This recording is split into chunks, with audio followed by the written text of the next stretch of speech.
We are live. Here we go. We're talking about Columbia Music Club. How Way you back doing, in Mr. the day, Gretzky? you young guys. Mr. Gretzky was here and gone just as we were getting on. Yeah. He didn't stay very long. He has to go. He's got to go to work on a Friday night. He Well, mentioned he has to work. We don't even know if he has to go to work or not. he mentioned a comment where he listened to Echo and the Bunnyman. I tried and I can't do it. There's one. What is it? Because I can remember in college there was one guy who was a huge Echo and the Bunnyman fan, Mhm. and I tried listening to them too, and they just did not sit well with me. But Right. didn't like that. That was like 1984, 1985. Yeah. But then I think it was the late 90s. So a decade and a few years later, Right. when I used to get a magazine called College Music Journal, CMJ, which came with its own CD, Mm-hmm. that's why I subscribed to it. I just like to get the CD, and it's how I found new music back in those days. Yeah. And one of the songs, I think it was Satellite was the name of it, and I really liked it. And it was by Echo and the Bunnymen. I was like, whoa, an Echo and the Bunnymen song I like 12 years later. Who knew? Yeah, sometimes you'll go through life and then 20 years go by and then you discover something like, where was I when this came out? Well, it was actually, I think, a late 90s song too. It wasn't even, it was like a new Right. I never paid that much attention to Echo and the Bunnymen. Gotcha. So I didn't know their new stuff coming out. But that was one of them. Back many years ago when they were popular, I didn't discover I liked the Violent Femmes until much, much later. Yeah. I discovered them once again in college. Mm-hmm. With their, what was their big album that had Added Up on it? I don't know the name of the album. I just remember Added Up. Why can't I get just one screw? That one. Yeah, that one. Slightly whatever album there. It had their hits on it, if you want to call them that. Yeah. That was the one I discovered in college. Well, discovered. Someone was playing it at college, and I liked it. Gotcha. The Joker and the Riddler. Penguin must be having dinner, as usual. Yup. He'll be coming along when he comes along. I always wonder who we're going to be next week. I think we should start taking bets. We should start taking bets and see what Gus comes up with. I saw Tim got his internet working this week. He popped, I think it was last Sunday, he popped in for a show, his first one in a while. Yeah. Showing off some books he got at the flea market or garage sale or something. Yeah. I don't even know if there are any flea markets around me. There used to be one in Spring Valley that was there all the time. I think that's closed down. Are you talking about just in general or like post-COVID? In general. Okay. I just have no idea. I mean, the whole East Coast pretty much is. There has to be flea markets everywhere. There has to be. Like I said, I knew there was one in Spring Valley, New York. That was the Spring Valley Flea Market. That was there my whole youth. But I never went more than a couple of times. I was never a big flea market person. But I think it disappeared about years ago. There is a giant one that Tim goes to in a place that's called Hillsville, a tiny little town, but it swells up to like almost 250,000 people during the flea market. I mean, it's like it increases 1,000-fold. I've gone there like I think 4 times over the years, and 3 of the 4 it's rained cats and dogs. Wow. So I get the feeling if you're ever, a farmer out in the Midwest and you're running into a drought, if you want it to rain, just set up a market. Glad you survived the fake Facebook at all crash. Yeah, StreamYard was down I didn't realize StreamYard was down too. Didn't know. I had not heard that. Yeah, I thought my internet connection gone out because it's clicking. It's like it's not loading. Then I went to Instagram, which also not loading either. But, I'd heard it was down before I discovered it. Then I went, it'll come back up sometime. I went to like a news website and like, oh no, that's working. It's down. It's down. Yeah. In my Diamond Comics news for the week, I mentioned this to Scott a little earlier, is I got 3 comics at my comic shop, but they're all from the wall because Diamond didn't deliver indie comics this week. I don't know what it's about. I don't think it wasn't just to my shop. One other person on YouTube was saying, no, they didn't deliver to his shop either. And my comic shop owner was getting a little was suspicious of the whole thing because this is the first month that how are you doing, Graphic Man? This is the first month that Penguin Books is distributing Marvel Comics. And you can still get Marvel Comics through Diamond, but that means they're a sub-distributor. And they're going to be a little more expensive than if you got them through Penguin Books, which of course means who's going to be getting them through Penguin Books? I mean, who's going to be getting them through Diamond when you can get them through Penguin Books for cheaper? I mean, I see what you mean. So this week, my comic, I got there. There's we got no, and I was supposed to have 2 books on my pull list, so it wasn't a big week for me anyway. But nothing came in via Diamond. Indie books wise, I guess they delivered some Marvels and DCs or whatever, because I think DC is their own distributor too. Yeah, I haven't been keeping up with it. This happened back in the 80s or 90s, I would have been all over it. I haven't been keeping up with it here lately.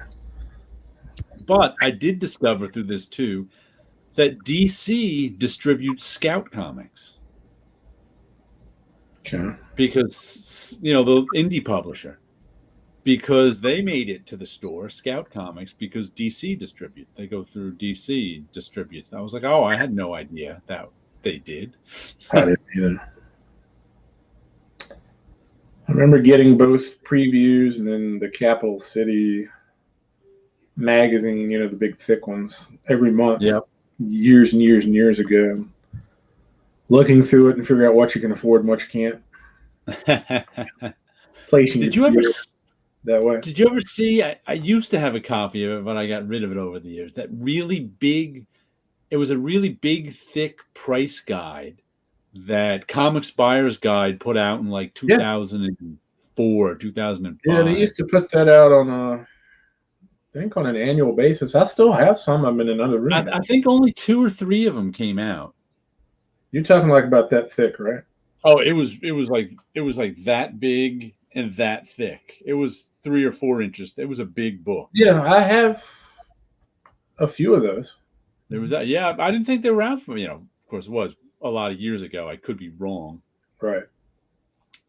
But they bought all of Capital City's data. Yeah. So their price guide had Capital City's data in it of how many books they distributed of whatever comic it was. John Jackson Miller, who runs, what's the name of the site?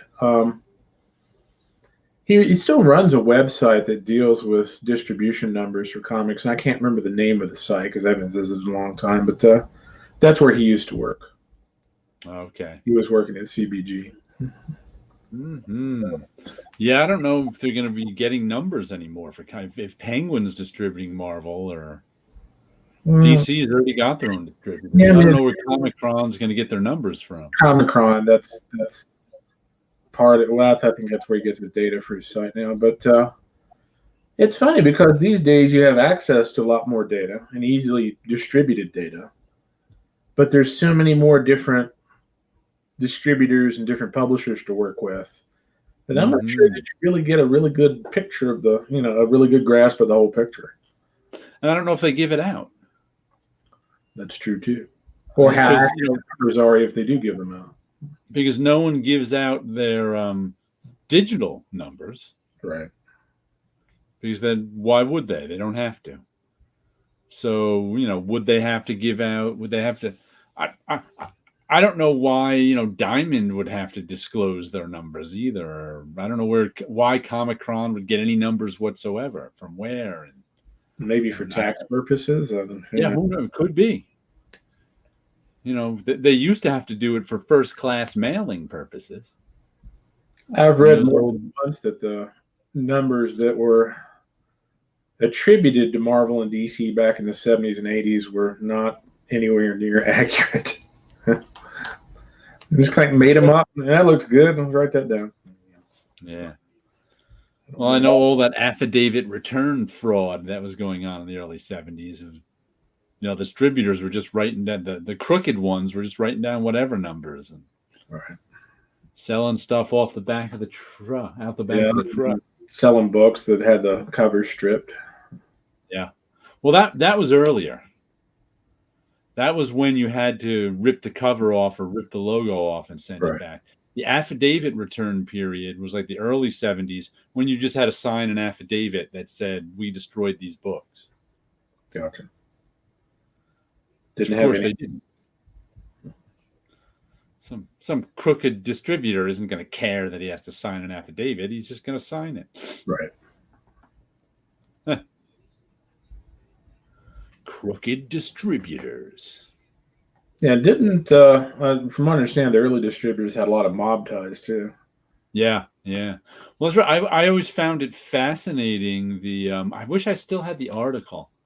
I think it was Comics Journal, like in the late 80s or early 90s, did an article on Martin Goodman's distribution company and how, like, the reason, like in the late 50s, early 60s, Marvel had to do all those split books and was distributed by the same company that owned DC Comics, who limited how many they could distribute, was because Martin Goodman had his own distribution company. This is in the 50s. That's who distributed Marvel Comics and all his men's magazines. And that was run by, like, one of his right-hand men ran that. Sure. And he got some new up-and-comer in who convinced him to outsource, that they could make more money outsourcing the distribution. And the new guy won the day. So Marvel, outsourced their distribution, and then, like, months later, I don't know. I'm not even sure if the new distributor was able to distribute. It was so quick that they got caught up in the mob hearings in the 50s and got put out of business because they were a crooked mob-run distributor. So that's why Marvel and Martin Goodman had to scramble to get DC to distribute their stuff. Crooked distribution actually helped me out as a child. I encountered hundreds of titles missing or coverless comics. Kind of wish I still had all of them. Yeah, they did.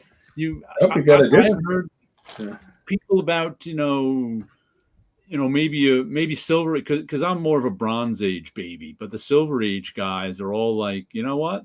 I loved buying coverless comics for a nickel or a penny or something like that. So that wasn't around by the mid and late 70s when I was a kid. There was no place coverless. It never got down to the area that I lived in either. So a lot of them I hear about are in, like, big cities, especially New York. Yeah, that would be interesting if somebody would write I don't know how you would go about getting the data to support it, but we would write an article about trends in comics publishing and distributing that were broken down into categories by, like, population density. Yeah. Like what went on in the big cities, what went on in the mid-size, and what went on back in the sticks, for lack of a better word. It'd be interesting. Well, Tim and I had a back and forth, I don't know, a couple of years ago now, before we realized, because he was talking, and he was specifically talking about Watchmen and Alan Moore and how, the Watchmen put him on the map. And I was like, no, he got the Watchmen because he was already put on the map. Right. Well, it turns out it's because I live near New York City. In those days, things got to the big urban areas faster. So I knew, it was Alan Moore's Watchmen that put him on the map as far as I was concerned. Right. And near me, but Tim didn't get that stuff.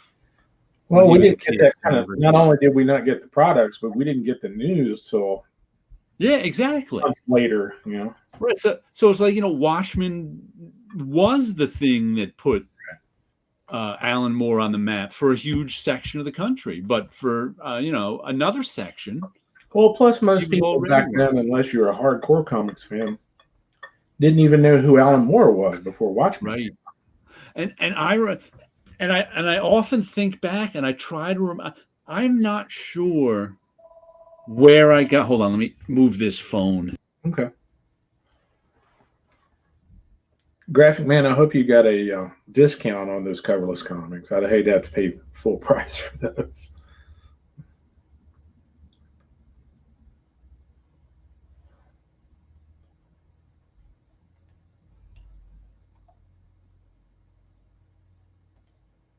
I think Jared's experiencing the same thing I am. I don't get that many calls, but when they first start up, that's while we're doing this show on Fridays. So seems like everybody knows when we're going to do a show, and that's when they start sending calls and instant messages and all that good stuff. All right, I'm back. Okie doke. How to take that. So what was I talking about? I was talking about distribution. Horror coming into popularity. Right, popularity and stuff. I can't remember. Time for the monologue, Scott. Nickels, a handful of books, garbage sales back in the early 70s. You're lucky I didn't have a drum set, but I don't have a drum set. There's what I refer to as the Kids Comic Book Network. Back when I was a kid, you'd hear some kid in another neighborhood. The Kids Network had some comics for sale. We go there and buy. That's how I got a lot of comics. You just hear so-and-so said, I knew a guy who was a couple of years older than me, said, oh, this guy has this book on sale. He's selling some comics for a nickel a piece. We just walk over to some neighborhood, ring a doorbell and says, does Johnny live here? Is he selling comics? That's right. Like what we do. Yeah. That's how we knew who had the best toys too.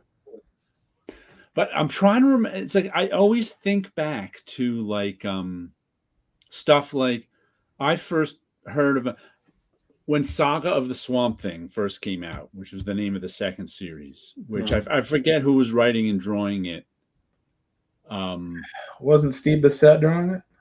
No, that was it. It may have been Tom Mandrake, and I forget who the writer was. No.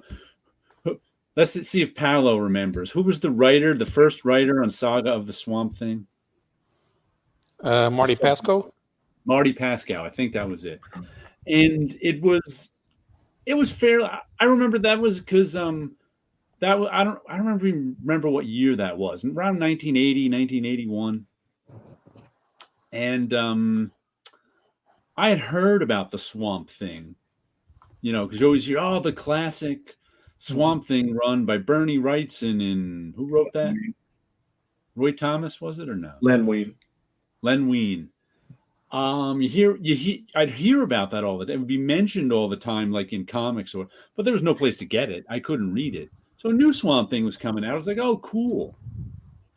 So I bought it. I don't know. I may have bought it for half a year. It was generally pretty dull. So I gave up on it. And then, like around issue 21 or 22, I heard, there's this new guy writing it, Alan Moore. He's doing a really good job. Right. But I think back and I'm like, where did I hear that? I don't think any friends told me that. I had to have read it somewhere. And I would read every magazine or whatever about comics that I could get my hands on. But I'm like, but I say to myself, because when you talk about, you don't even hear about that stuff down in Virginia, and we're talking about how things, if you were around big cities, you used to get stuff before the rest of the country, which is why Tim and I had this discussion before, where to him, Watchmen put Alan Moore on the map, but to me, it was Swamp Thing that put Alan Moore on the map and got him Watchmen. Didn't they advertise Alan Moore in the Direct Currents, the DC editorial page? Alan Moore was the first writer to be named in the Overstreet Guide too. which was before Watchmen. Because usually, like if you read the Overstreet God, it would say first John Byrne X-Men, Right. or first Neil Adams Batman.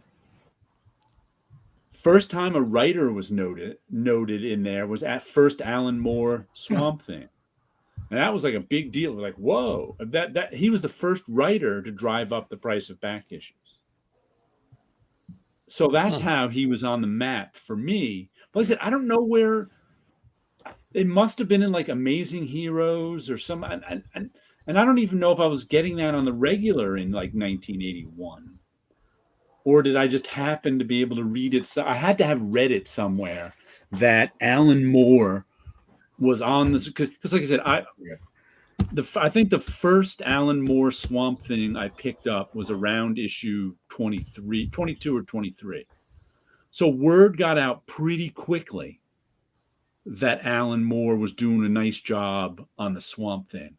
But I don't know where I heard, because I know I didn't hear from anyone personally. Right. Because I was always the one who was sort of out ahead of that stuff. So I had to have read it somewhere.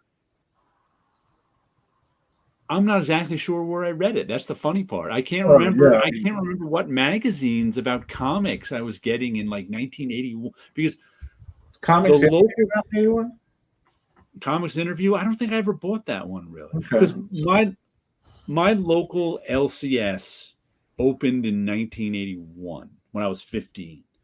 I probably didn't start going regularly till my friend Rob got his license when he turned 16 the next year. Yeah. So it was I would say I didn't start going to the comic shop regularly till 1983. But I must have gone irregularly and got some magazines about comics or something. Or I can't remember what magazines about comics were on the newsstand. Right. There was Comic Scene that was published by Starlog. I remember that. Was that the Jim Steranko one? No. I remember getting Comic Scene. I think that was even earlier. Comic Scene by Steranko was spelled differently. It was spelled COMIXSCENE. And the one about Starlog was two different words. It was Comics Scene. I remember the Starlog one I got. I don't think I got the Steranko one. The Steranko one was better. But the Starlog one was more focused on media adaptations, at least in the 90s. Yeah, I'm talking about I read it. But like I said, I'm still trying to, where would I? It must have been, it had to be. Yeah, I mean, there were some different magazines. I was trying to think of different ones. I don't know what years they started, but ones that around. Amazing Heroes was out then, right? Amazing Heroes was out. Comics Interview was the one that was done by David Anthony Kraft. I remember getting some issue. What years? I don't know if it was out in the early 80s or not. I don't know. What was the name of? 80s, I knew that. What was the name of Paul Levitz's magazine, Prozine, the one that started that he bought because it wasn't his? I'm not sure. Paul Levitz had a Prozine. I remember that. I remember reading about it. I never saw it. Yeah, and there were some other Prozines that were published by some very. Alter Ego was Roy Thomas's, right? At the time, it was Roy Thomas. It was volume 2, I think. It was Roy Thomas, but Jerry Bales was still involved, I think. Yeah. Because the original was Bales. Even Thomas wasn't known back then. But those Prozines were not available in regular distribution. You had to buy them at comic shops or mail order. Yeah, there was a company called Sal Quatarcio Publications, who most people remembered as SQP. And they had some Prozines like that, but they didn't have nationwide distribution to a great degree. I wonder if I mail ordered any. I can't remember mail ordering any comics magazines, because I definitely mail ordered some comics. I got like ElfQuest mail order. Right. I had a subscription. I had various subscriptions to Marvel Comics all through the late 70s, now mailed flat. So it's like, I used to get comic subscriptions for my birthday. I had a subscription to like the Hulk, Spider-Man, whatever. Better than getting socks, isn't it? Yeah, that was good stuff. Yeah. And then I also got Captain Victory, got some Pacific Comics. So I know I did a certain stuff mail order like that, but I don't remember getting any mail order comic magazines about Did you comics. Did you get any It's funny. newsletters from any publishers? What was that? Did you get any newsletters from publishers? No, I don't think so. I'd be As curious. far as I know, they didn't. I used to get the Mile High catalog too. Yeah, And I send used to away get for that every a now long and time then. ago. And he'd put info in there sometimes. Mm-hmm. Like I still remember Rima the Jungle Girl, which Chuck Rosansky, this is in the Mile High catalogs, like in the late 70s. He used to like put next to the Rima stuff. He'd be like, best Nestor Redondo art ever. If you order these and don't like them, I'll give you your money back. Right. But I used to get like the Mile High catalog, which was really just a pamphlet. I mean, Mhm. it was Yeah, I used to get that in the mail. newsprint the size of it, and I used to like fill out the back with all the stuff I wanted, but then never mail it in because I Right. didn't have the money. I remember getting the first Bud Plant Yeah. catalog. And I think I probably saw that on an ad, like on the back of Savage Sword of Conan or something like that. But I remember getting that first catalog. It was like, oh my God, I have hit the motherlode. Yeah. That became the much better than the Sears Wish book very quickly. Mm-hmm. Good stuff. But Yeah, then but- again, you're in New York City and you're running into Alan Moore becoming more popular after Swamp Thing. Yeah. And I bet if you lived in London, you'd be like, where have you guys been for the last 10 years? Yeah. Well, I had a friend who was big in who was big into 2000 AD. He discovered him there. He was Right. getting 2000 ADs somehow. Remember several years ago, I was talking with Jeff Smith at Heroes Con, and he mentioned 1977 was a big year because that's when Star Wars came out, Right. and that's when the first issue of Heavy Metal hit U.S. shores. Ah. And there were a few other things I think he mentioned, but he said 1977 seemed to be one of those nexus years where you just had a whole bunch of different things hit all at once. Okay. Yeah, I never bought Heavy I was- Metal. I was 9 years missed old. out on it. 1977. So. But Paolo, we were talking before about there's distribution problems here now. Mhm. Because this is the first month that Marvel is being distributed through Penguin. Yeah, and they messed up the orders real bad. I don't know about that, but but Diamond didn't ship indie comics to a lot of people. Like my comic shop Oh. did not get any indie comics this week, Oh, that's bad. and wasn't the only shop. It's Yeah. like you would 'Cause this is think the it's problem. the only thing they have left. They make sure But they no, nobody wants to distribute indie comics. That's the problem Yeah. here. That's why these exclusive contracts are bad. It's not that Yeah. Marvel isn't with Diamond that it's good. If Marvel is still with an exclusive distribution contract, that's bad. If DC Right. is with another exclusive distribution contract, that's also bad. It doesn't Right. matter that you have the indies. 75+% is Marvel and DC. You can't run a business with the other 25, especially when the numbers per shop are so low. Yeah, I know. They just didn't send them this week. I was supposed to get 2 indie comics. No, but I found out that I didn't realize that Scout Comics are distributed by DC. I was like, okay. Who doesn't like talking comic books? More and more people at local comic shops. It's even difficult to engage them about story and art. Wow.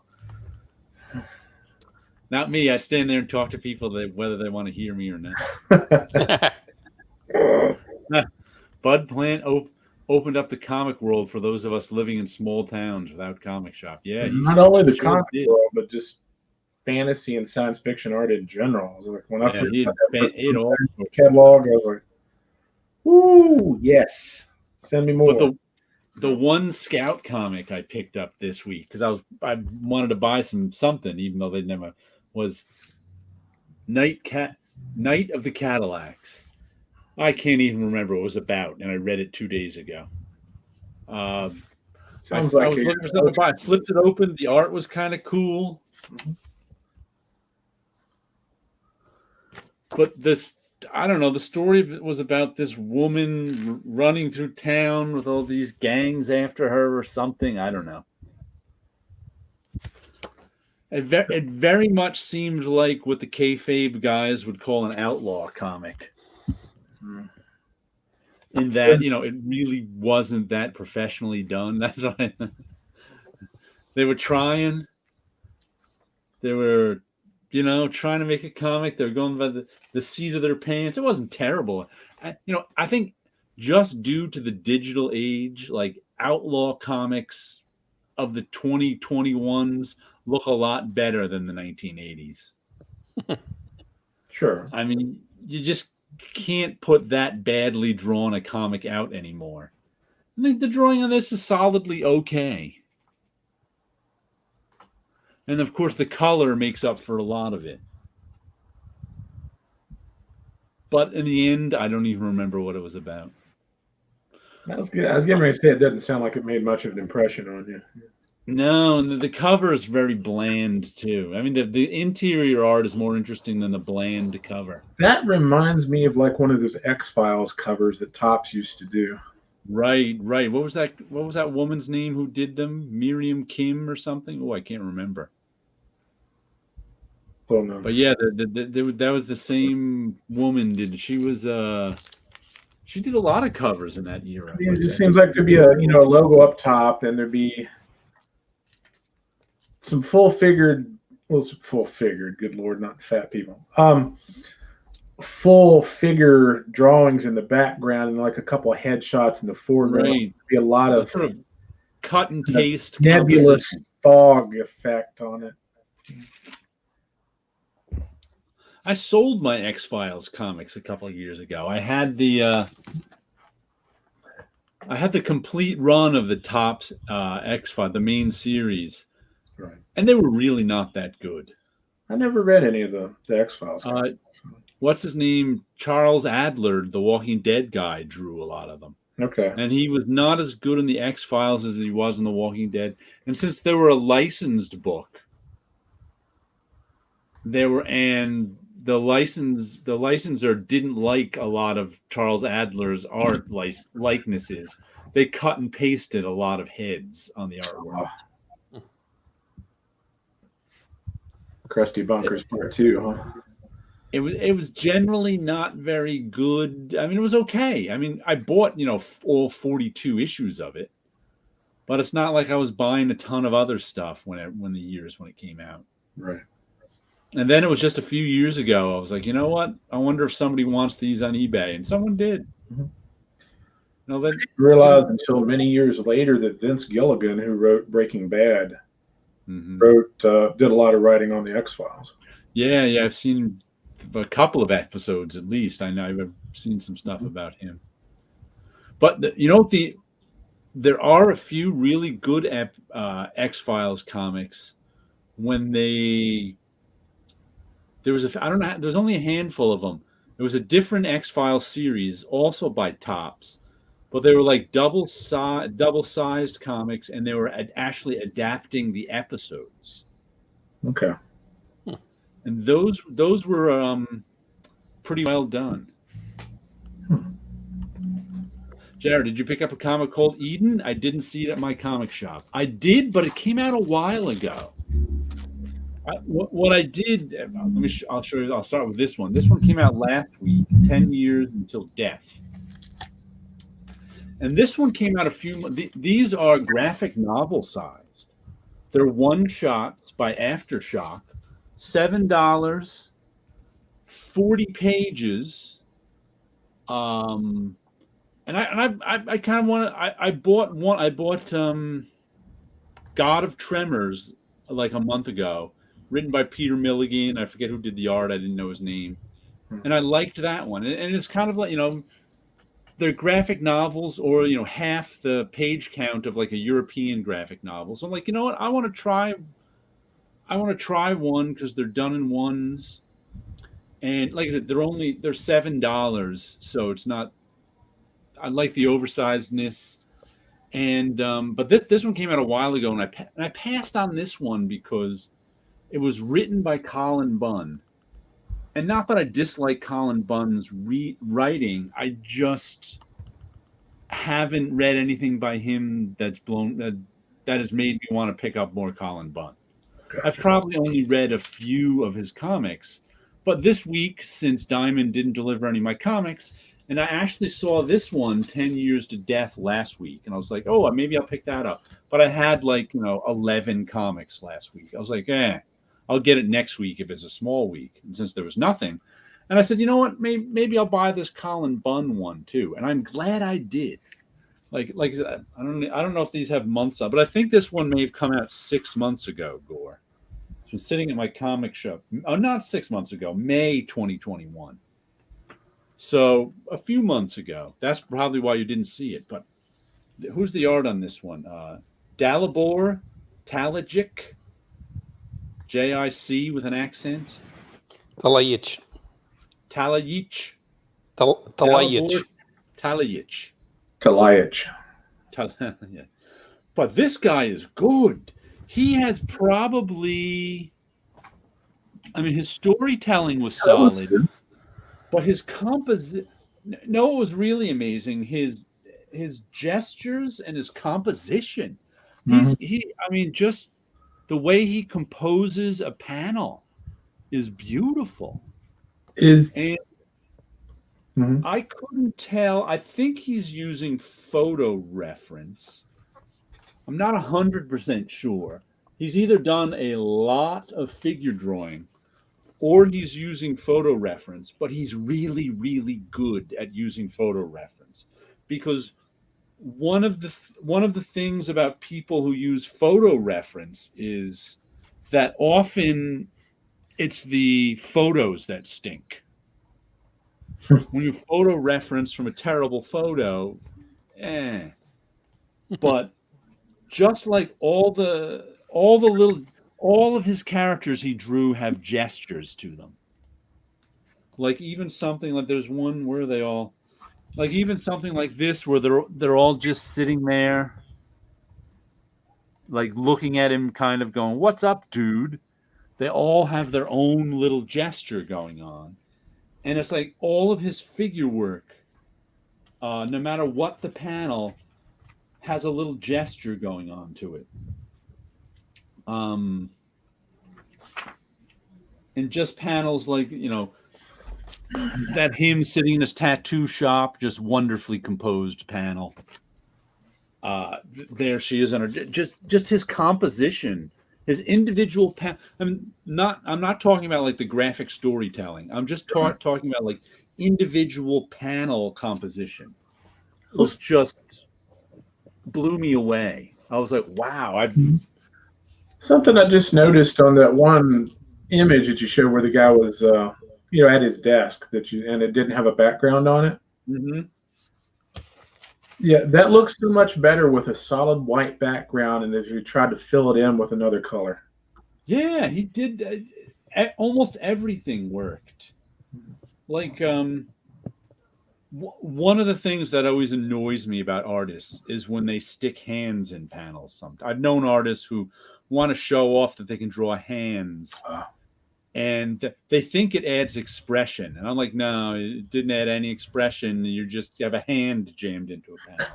But with something like, these two hands here, really, his gestures are just so good. And that's kind of unusual. I haven't seen this many good sort of like the gesture of this figure down here. Now that looks like it could be photo referenced, but you'd have to get the model to do a good gesture. It's hard to tell. It's hard to tell because of the style, but it's just the art really blew me away in terms of the composition, and the story itself was pretty good too. The writing was good. I have to say, if these guys, this would make me pick up something else by these guys too. I really enjoyed this one. Like I said, Colin Bunn. The story was about a woman who goes into a tattoo artist and a woman who goes into the tattoo artist's place, and he puts a tattoo on her, and then she comes back a week later and the tattoo is gone. and that's sort of the basis of this. You know, what's that about? And it was just a really well done emotional story. I think Colin Bunn did an excellent job. So yeah, I did get Eden this day, this week, but it came out a while ago. Yeah, nice art. Well, I'll see if my shop can still order it. Yeah, this one really blew me away. I have to say, for something that was yeah. Aftershock. Did you get this one, Sleepy? Because I liked the God of Tremors one. I got 10 Years to Death, but this one may have been my favorite of the three. And it's funny because this is the one I passed over until this week when there was Sleepy. How about the West Coast out there? Did Diamond deliver indie comics to your shop? You did get Eden. Because the reason I got these was my shop and a lot of shops, I think, on the East Coast, Diamond didn't deliver indie comics to them this week. Yeah, so far they've all been good, and I've liked the format. I've heard so many. What was that? They got indies out there. So. Yeah, they got indies. I wonder why we didn't hear. That's weird. But it's like I've heard a lot of people, you know, on this channel or, you know, on our show say, "Oh, I'd love if they did comics in the European graphic album format." I was one of them. So I'm like, you know what? I better buy some of these Aftershock graphic novels if I'm going to say that. Switching they're only $7. So yeah, switching topics just a little bit. You were talking just a few minutes ago about artists showing off hands, being expressive. Is it just me, or does that immediately make you think of EC horror titles? I haven't noticed it in that. It seemed like when you mentioned hands, I got this mental image not of just a regular hand, but like gnarly a bony old crypt keeper type hand. And immediately my mind went just straight to EC right off the bat, like a Graham Ingalls, Bernie Wrightson kind of hand, you know.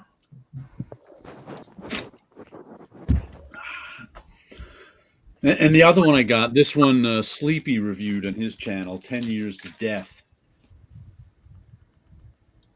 Once again, a horror ghost story kind of book. I didn't think the art was nearly as good as in the other two, but it was okay. It was solidly okay. There's a nice page.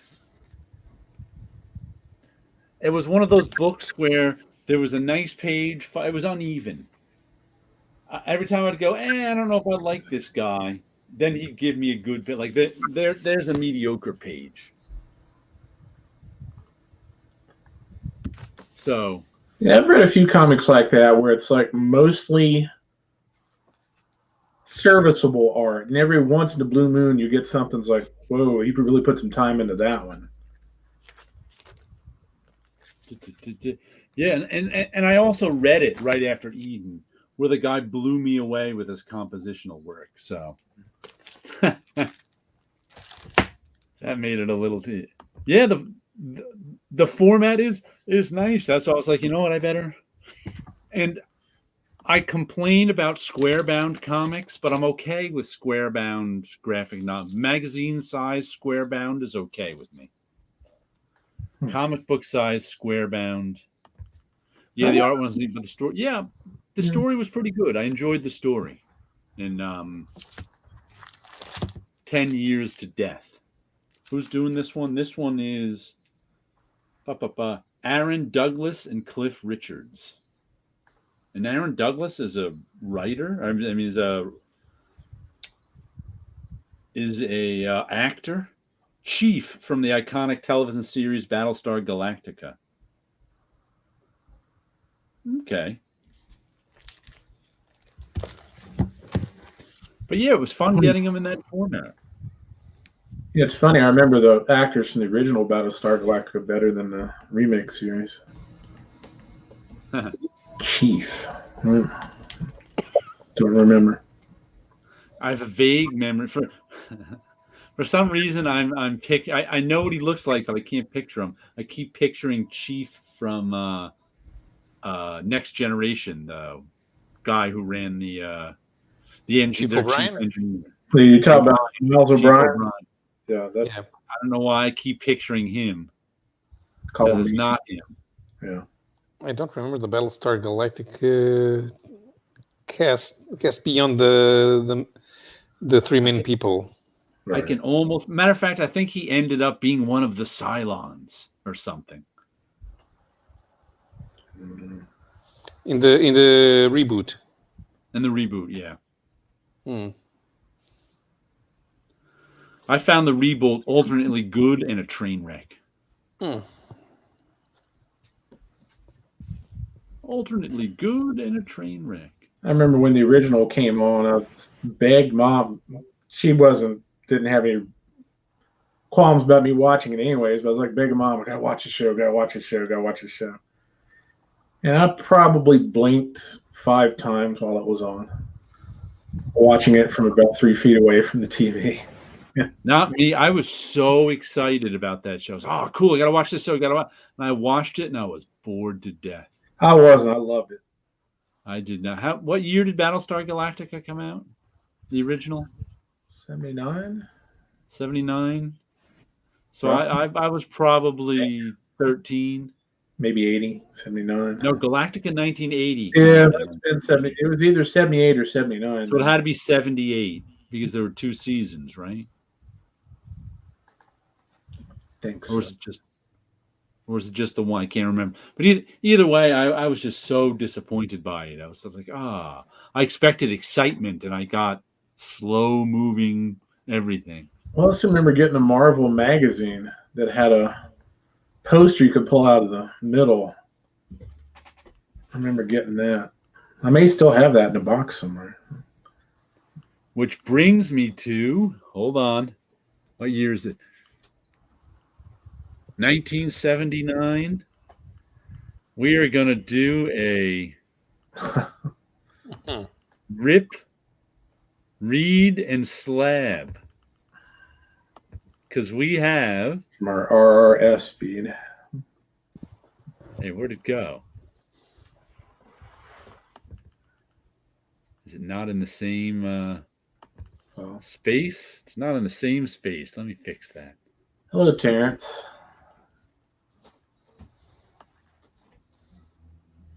There we go. Since we mentioned Battlestar Galactica, I can gotta go with B probably already. 1979. No, okay. All Out War #1, The other two, Battlestar no, Galactica #1, Battle of the Planets #1, a battle trio. Right. I have 2 of those, I think.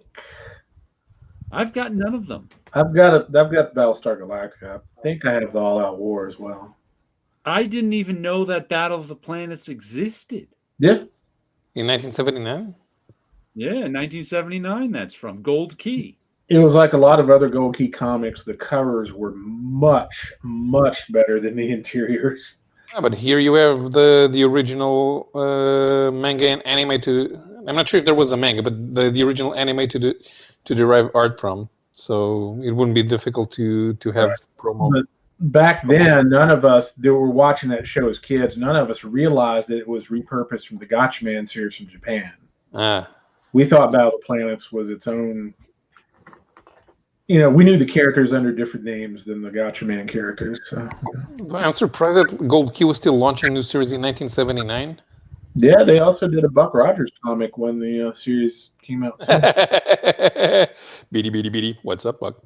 Yeah, I didn't even know that Battlestar. Let's see what 62 Lefty Dudes is going to slab the Battle of the Planets, read All Out War, and rip up Battlestar. I think that Battlestar Galactica is Walter Simonson too. Yeah, I'm gonna read All Out War. You know what? But I'm gonna read All Out War, slab Battlestar Galactica, and rip Battle of the Planets, which is something that I've always had zero interest in. Ah, okay. Battlestar Galactica, yeah, mostly because of although that's not a Simonson cover. No, that is a Simonson cover. It is. Yeah. although I should be more interested. The late 70s is kind of a period where I'm not as familiar with Walt Simonson's work as I should be. All right. But All Out War, I just want to read it because there's something called Viking Commando on the cover, and that's enough. Viking Commando was awesome. And it's like All Out War is your best reading at double size. Oh, nice. Yeah, giant book, $1. Yeah. I'm going to read All Out War. Oh, boy. I've already got a copy of Battlestar Galactica, so I would rip up the other copy since I already have one. Hello is wrong. I guess that would just lead me by default as slabbing the Battle of the Planets. I like the cover of Battle of the Planets, Yeah, but I know the interior cover. artwork is not even 1/10 of what that cover is. There was only one contemporary action anime that I liked, which was Ulysses 31. Everything else I hated. And Saint Seiya made me hate anything that was action anime. I like the Appleseed quite a bit. I think I'm going to slab All Out War because I like that cover the best. I'll hang it up on my wall. And I'm going to have to read Battlestar Galactica and rip Battle of the Planets only because Battle of the Planets comic can't be any good. It's by Gold Key in 1979. Yeah, I have a curiosity factor. Yeah, the cover's decent, but I can tell you the interiors are nothing to write home about at all. It's also very hard to find a war book back then that didn't have a cover that was done by Joe Kubert. Starship Yamamoto reboot, please. Hasn't there already been a Star Blazers reboot like at least twice? I think it's mentioned every once in a while, isn't it? They should bring back Star Blazers. I don't dislike it, but it's not my favorite either. Since Comic Crack mentioned Dirty Underground comics, I'm gonna have to show you. I bought this week on a whim from some Amazon seller. This is Garden of Flesh by Gilbert Hernandez, one of the Love and Rockets guys. And I didn't realize it was this small. It came out in 2016. I didn't even know it ever existed. But the description of it was it blurs the line between erotica and porn. And I'm like, all right, I like blurry lines. That's right up my alley. I hope he wasn't talking about the print quality. But I have to say, I don't know that it's either. It's let me show you it's actually fairly. I'll show you the 2 pages, 2 non-dirty pages. It's 95 pages, 2 panels a page. So it's really like 90. What's 95 divided by 6? It's really not that many pages. 16.16 or no, that's 96. 96 divided by 6. 15 point something. Yes, it's not a lot of pages. It's not really big or long, but it's the story of Adam and Eve, Cain and Abel, and Noah, and it's kind of like the chaste story we all know and have heard 1,000 times.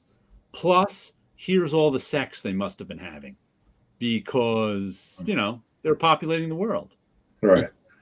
So and the devil's a character too. There's the devil, and at least in the Adam and Eve story. So it's just like they're just going about their business, doing. It's like they have. I don't want to show the graphic sex scenes, but it's like the end has the story of Noah, and they're building the ark, and all the animals come to the ark, and the part of the ark, part of the story where the dove or whatever it is lands with the plant in its mouth to show them. Well, Noah and his wife just happen to be banging as the bird is landing, and they're just like, oh, look, a bird. It's like Go away, bird. It's like Cain, here's a non-dirty page where Cain just killed his brother and then gets the mark of Cain. Yeah. And then the next couple of pages are him going, "Oh, well, I guess I better leave here now because I'm so guilt-ridden, and now I'll go find my wife." And then he's banging his wife. And it's just like, a couple pages him banging his wife. Where did Cain's wife come from? No, that is what to get. The story doesn't explain where Cain's wife comes from. I don't think the Bible does either. That's what I'm getting. That's because the Bible doesn't. But here's an interesting thing. I saw this once on a show that I found interesting that I didn't verify.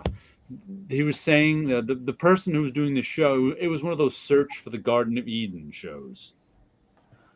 Some guy was trying to search to find out if there was an actual Garden of Eden. And this particular, first of all, in the Bible, there are 2 Genesis stories. One of them, he makes Adam and Eve out of clay at the same time, and that's Adam, that's the first man and woman. The Adam and Eve story we know with the Garden of Eden and the rib is a second. There's like two. There's two origin stories of the universe in Genesis that don't jibe with each other, but no one really mentions that. It's like Marvel made another series. Yeah, and someone edited those 2 series. It's as if someone edited together the Steve Ditko Spider-Man and the Ultimate Spider-Man like 200 years later. Right. They're like, oh, these are both old stories. They're both Spider-Man. Let's just edit them together. And that's what happened in the Bible. That's why there's 2 origin stories in the Bible. They tell you the origin of the whole earth and Adam and Eve, and then they start over and tell you the story of Adam and Eve. Are they ended that way in the Overstreet Guide? First origin story. Second first origin story. Garden of Eden is in Argentina. Hitler lives there with Elvis. Bible multiverse. Obviously a sister. No, because in this one at least, Cain's wife is a black woman. Because I think that they say because I think Cain's line, black Africans come from or something. That's what they say. Biblical people. But anyway, this one person said about the Garden of Eden that the only reason we think Adam and Eve are the first 2 people is because the story comes in the beginning of the Bible. The Bible doesn't actually say Adam and Eve are the first 2 people. And this person thought that Adam and Eve were actual people in a royal family. Sort of, it was like a specific story about a specific family who was kind of cast down from their high place. Interesting.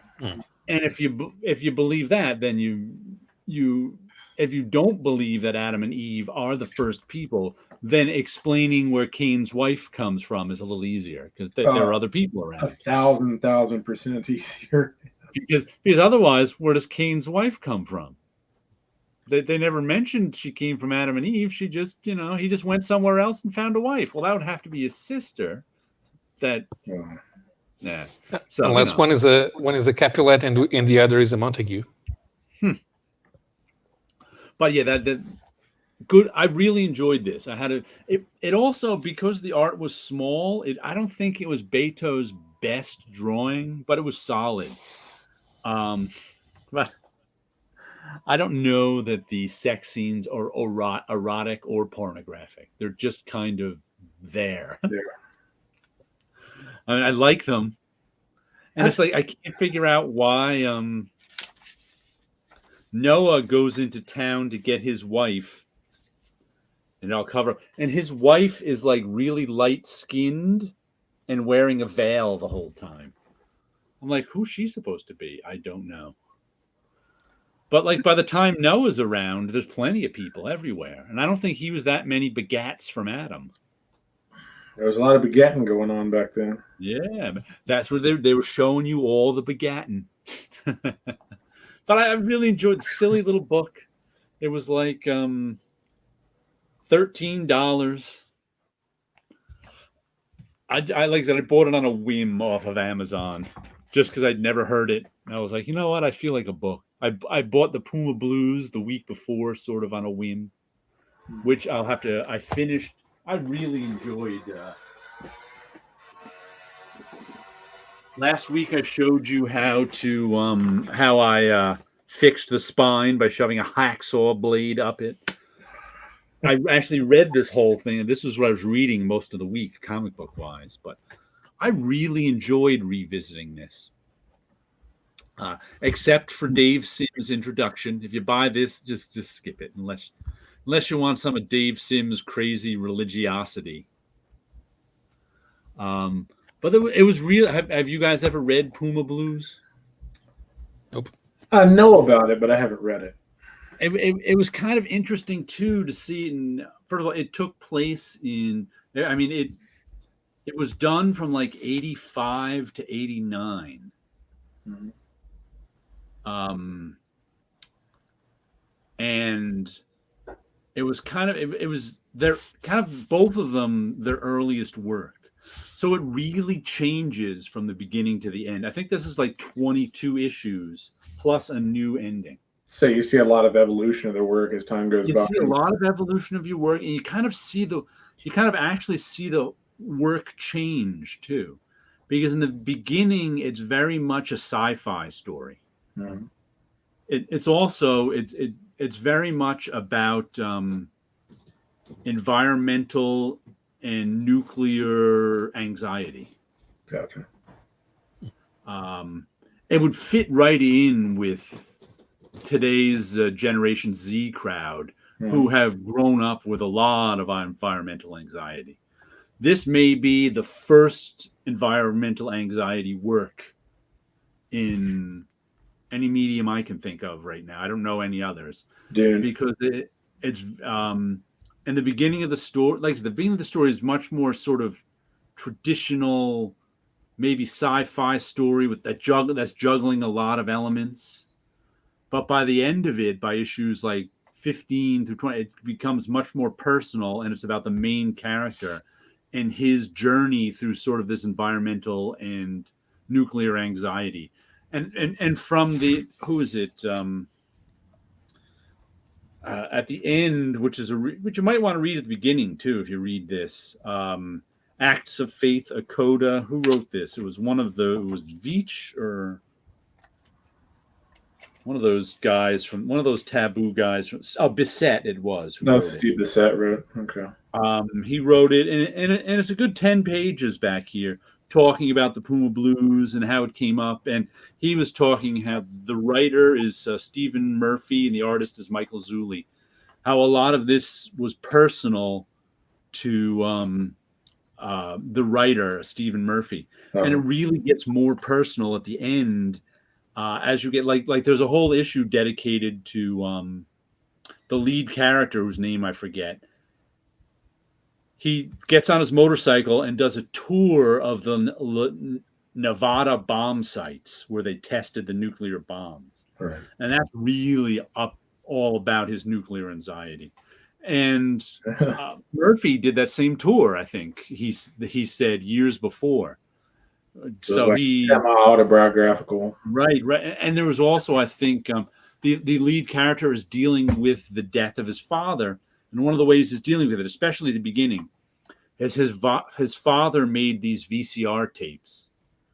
And the VCR tapes are all about nuclear anxiety. They're about aliens. They're about this. They're about all sorts of crazy stuff. And he's trying to make sense out of his father and his father's death as he's watching these tapes. Gotcha. And it's really well done. And then there's just some of the best, like there's nothing actually like it in comics because Michael Zulli really likes to draw wildlife, and so like the main character, it was his job because acid rain was really a problem in the 80s, especially. Yeah. So it was his job to. He was staying out at some lake somewhere, I forget where, and they were dropping lime into the lake, and it was his job to keep track of the pH of the lake. So he was out there by himself. and there was just sometimes you just get pages of the wildlife around the lake that's living with this guy. And also there's the famous flying man. Matter of fact, I think I showed this last week. I own a page of original art for this. Another big part of the story are these manta rays that fly. They don't live in the water, they live in the air.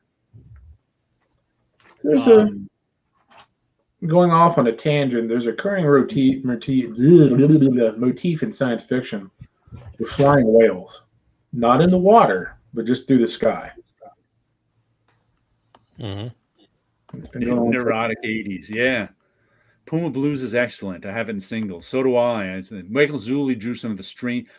I've heard that. I've never read them. He did like an alternate universe Teenage Mutant Ninja Turtles thing. Playing a thrash out there, talking about acid rain. Yeah. Nuclear assault, especially. Like I said, I liked this enough in singles that like 10 years ago, I had the opportunity on eBay to get a page of original art, so I did. But I was surprised. I really, really enjoyed reading because I think I read this. God, it's got to be 15 years ago now. Was the last time I read my singles of Puma Blues. So it's been. I forgot a lot of stuff, of course. But I hadn't seen Dewey's early artwork, but he was really good. Yeah, and I haven't really heard much from him in the past few years. No, he's doing other things. Steve Bissette mentions him doing other things now. Mm-hmm. He really kind of did not fit in well with corporate comics, and he kept getting screwed over on projects. That will do it. Zulli's style is another side. Anything by Stephen Bissette, whether it's that. If he does a forward for a book, if you read any of his articles or any of those books, very worth reading. He's a really good author. Yeah. And also, I didn't realize until reading the afterword by Bissette that the puma was also, because when he's living in the woods, there was usually a puma watching him. And I didn't realize until I read the afterwords that there used to be a big cat in the Northeast, that the last one was seen in 1883 or something. Specifically, I think they said in Vermont. That the puma was sort of symbolic of that wildness, which, like I said, I didn't get that at all, just because I don't know that much about pumas. Well, Bissette's also a big. He's also into cryptozoology too. So anything animals used to exist somewhere and legends go on after time, he's into that too. He mentioned that he was doing some work with Michael Zulli, and he said Michael Zulli really made him up his wildlife game. Steve Bissette, he had to. Gotcha. One of those fanzines I said has a flying whale on the cover. Okay. That isn't what I said was Nuclear Assault. I had one of their albums on cassette, and it had a little sticker with a smiley face and had one eyeball in the middle that said Mutants for Nukes. Well, I just remembered Flying Whales, Abraxas, and the Earthman. Rick Veitch, right? Didn't that have Flying Whales? It's a recurring motif in science fiction, and I wonder, other than the juxtaposition of having something that big flying through the air with no obvious support, I wonder what the genesis of that was. Because I've seen some Mobius work that had something like that associated with it too. Tim Cockrum had space whales in X-Men. I forgot about that. Me too. Oh, and I also get Steve Bissette also talked about, since we were talking distribution before, about how one of the reasons Puma Blue they put a new ending on it because it ended about 2 issues before it was supposed to, because they got screwed over so much. Yeah. And I think Stephen Murphy got screwed over so much he moved on to doing some Turtles work before ending Puma Blues. Yeah, I don't remember the name Stephen Murphy at all. I don't remember. I think those were Falling Whales from the Hitchhiker's Guide. those cassettes. Oh, my God, it's so good. Wonderful story about Jupiter's giant mantle-like creatures.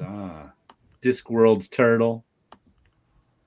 But he went into detail. I think I mentioned it last week or sometime. I mentioned it. Where the Puma Blues got screwed, and I didn't realize that it was Dave Sims' first phone book edition of Cerebus, High Society, I think they said it was. And the distributors didn't want him to do it. There was lots of people who they didn't want Dave Sim to put that out for whatever, because it was new. No one had done that before. Yeah. And they thought it was bad for business, blah, blah, blah. So Dave Sim was like, all right, I'm putting it out by myself. So you could own, he even said, Steve Bissett said he talked to his bank so he could process credit cards. He set up a mail order. The first print run of High Society you could only get through Dave Sim. Yeah. And it was successful. I think he sold like 2,500 copies or something. Then he was coming out with the second print run, and some of the distributors were like, all right, we want the second print run. And Dave tried, once again,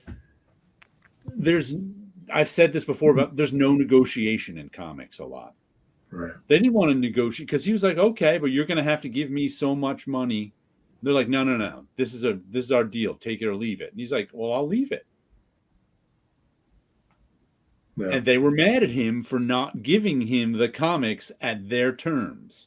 Right. So Steve Jeppe of Diamond Comics said, well, then if you won't give us that, we're not going to distribute the Puma Blues. Because the Puma Blues was the one other comic he was publishing.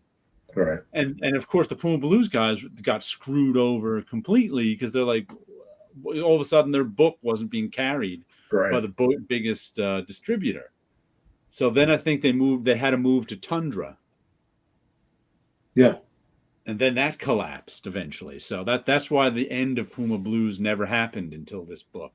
Gotcha. But it was really interesting just reading a page about distribution in 1988, and I didn't realize I'd forgotten what a big deal Dave Sims' phone book of High Society was. Because comics just didn't do that before then. There was an occasional collected edition. But putting out a big, thick edition of one comic just... It's interesting that you mentioned that, because without the publication of the phone books, as everybody likes to call them, if that had never happened, I wonder if we'd be talking about Dave Sim today. Yeah, that kept... A lot of people read it like that. And he just got most of them back in print, I think, little by little. But wow, like I said, Puma Blues, not for everyone, but I really enjoyed reading it again. Yeah, I'd like to read that too. It's just like I said, and I really do wonder how this would hit a younger person who's grown up with more, because this was the beginning of environmental anxiety. I just saw some article online that I didn't read. I just saw the headline about how kids today are like we had nuclear anxiety when in the 70s when I was growing up. We were still doing nuclear bomb drills. We still in grade school. We didn't hide under our desks anymore. We had to go out into the hall and put our heads between our legs and kiss our asses goodbye. That's what I was just going to say. We had to do that once or twice a year. We had a nuclear bomb drill. So we grew up with nuclear anxiety. And it was real. You were like... Well, that really lasted until, the Cold War kind of ended. Mm-hmm. In the 80s is when we had the hole in the ozone layer scare, and also the about running out of oxygen because they were tearing down the Amazonian rainforest, and we had to stop using leaded fuel in the cars. Right. I just read an article this week about the hole in the ozone layer and how we did a really good job, not using those chemicals, and the hole in the ozone layer is a lot better now. Yeah, the CFC use went way down. But some of those chemicals that we replaced are adding to global warming. I've got to reread it. I'll pass it on to my son after I do Jared and see if he gets into it. You mentioned it. He open up the spine with a hacksaw. You mentioned, how that would go over with a younger generation that had environmental anxiety. Yeah. I would be as interested in seeing what the reaction would be to that if they had never read any comics before. Yeah. Whether that was something they liked or disliked, or if it even got them into wanting to read more comics. Right. And there's a collected edition of Abraxas versus the Earthman too. I have it. I think it's in a graphic novel format. I'll have to look. It's on my shelf, but I haven't seen it in a while. But yeah, you can get a collected Abraxas that came out about 10 years ago, I think. Abraxas versus the Earthman. But man, I'm enjoying just flipping through this again, just looking at it. Yeah. And the art being a little bit smaller than I thought it should be didn't bother me at all as I was reading it, because I was so into it. Got used to it. Didn't you say that was put out by Dover? Yeah, this is Dover. Okay. And there's just a little example of some of it. His later wildlife drawing got even more detailed. But there's the puma just drinking near the cabin. And there was there was like a 5 or 6 page sequence that was just that. I think the book ended with it. That it was just that whatever the humans were doing, their story. And then there was just like a 4, 5, 6 page sequence of the animals around the cabin. That was just beautifully done.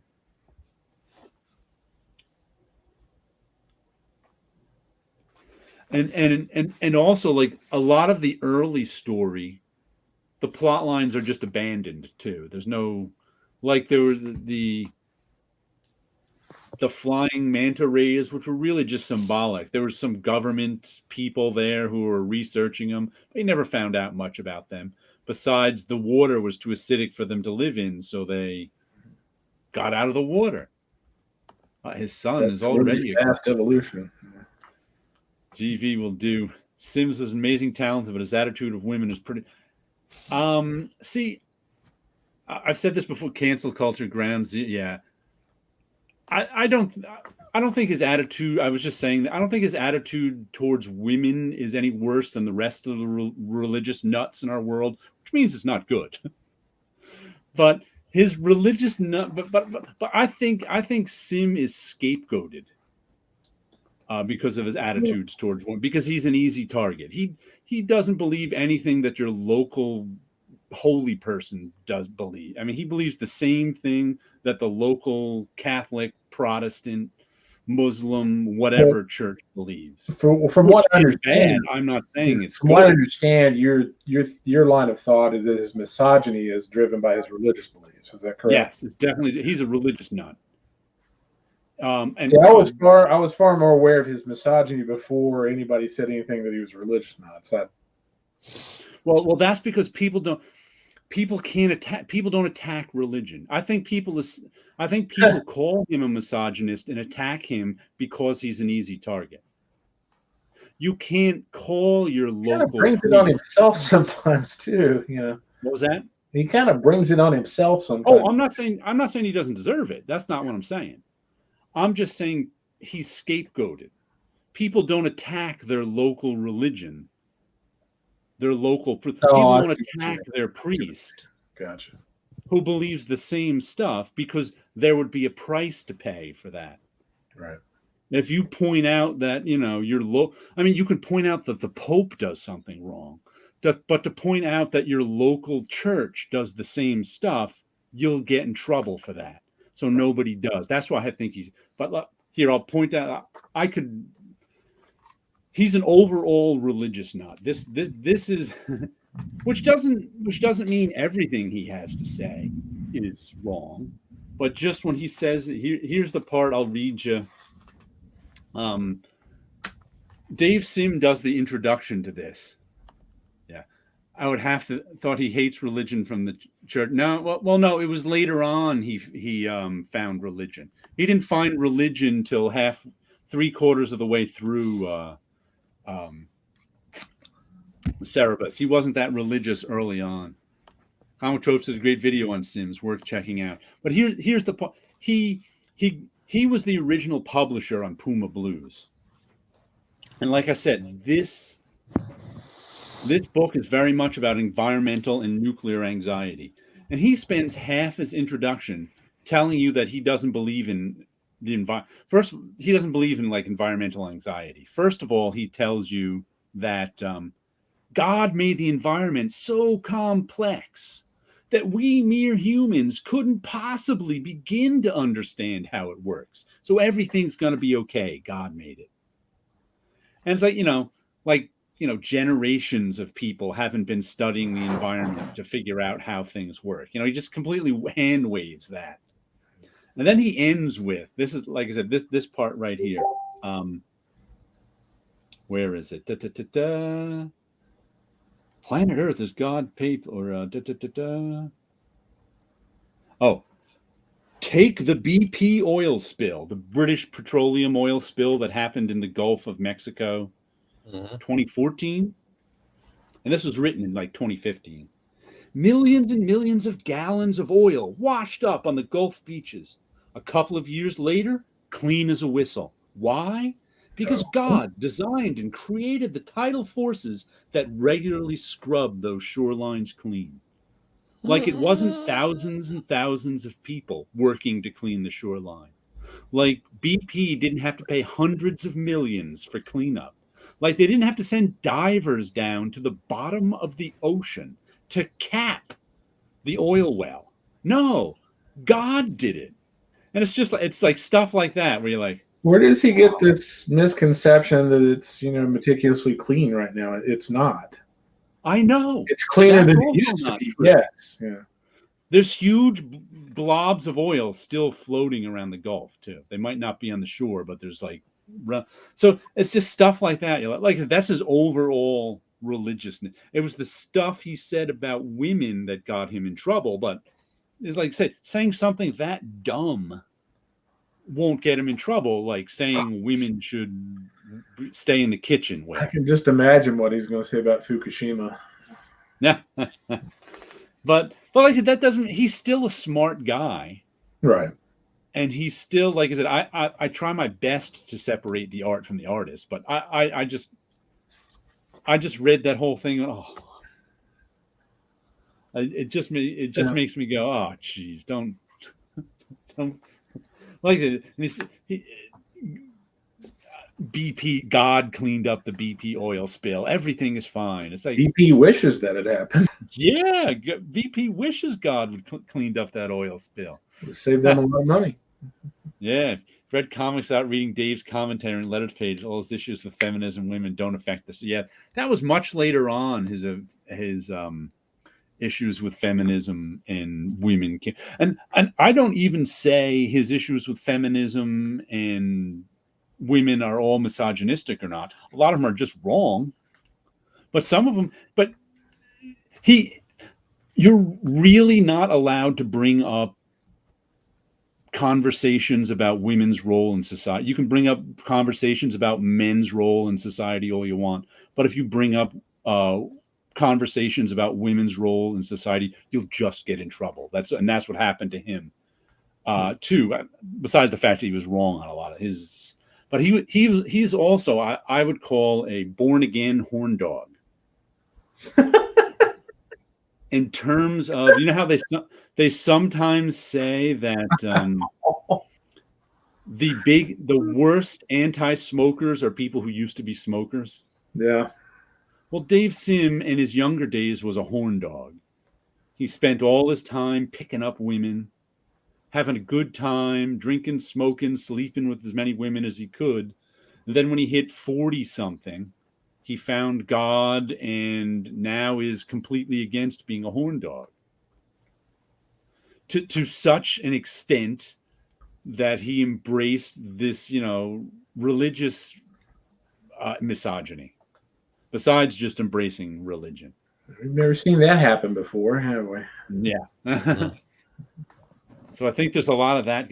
And like when I try my best to separate the art from the artist. But when he writes something this dumb as the introduction, it's hard. Like he wrote the dumbest thing I ever saw him write about women was he had this whole article, this whole list comparing marriage to driving a car. And the basic list was, when you drive a car, you need one person to steer and be in charge of that car. And I'm like, well, marriage is only like a car because you're comparing it to a car. If you compared marriage to an airplane where you need two pilots, if you compared marriage to setting off a nuclear bomb where you need two guys to turn their keys, if you compared marriage to an octopus where you need 8 arms, you get a different thing. What if you have a tandem bicycle? Yeah, exactly. If marriage is like a tandem bicycle, you need both people pedaling and steering in the right direction. But it was just like, it's like, that was one of the dumbest things I ever saw him write. But I just think, I saw a quote from Jimmy Carter recently that said something like, religious people can interpret scripture to benefit and uplift women, or they can read scripture to try to downplay and control women. And way too many people read scripture to downplay and control women. And that's what I think he's doing. I don't necessarily think he's misogynist in the classic sense of the word any more than the books he's reading are, which is, half the religious world, if not more. I'm just saying, if you're going to criticize him, criticize the rest of religion, which is a lot harder to do. That's why people don't do it. So I need to find God to get over my infatuation with women. Yes, that is it. Are you a horn dog? No, aren't you a married man, Comic Crack? I don't remember. That doesn't matter. Rubbernecking, don't pay tax. And I think Cerebus was revealed eventually to be both genders too.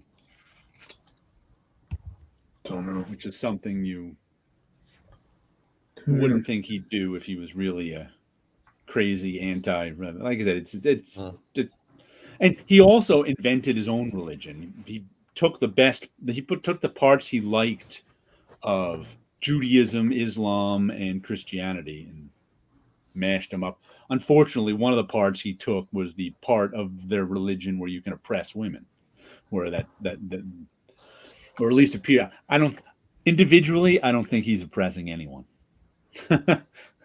Because he's celibate and has no romantic interests.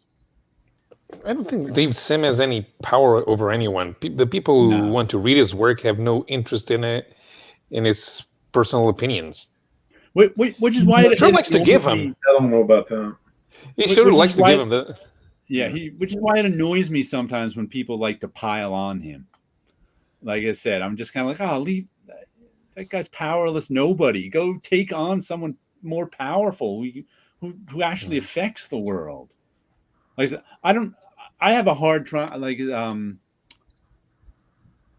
Saul said something about has some trouble. There's a difference between troubling scenes and scenes that I might think are misogynistic. I think to me,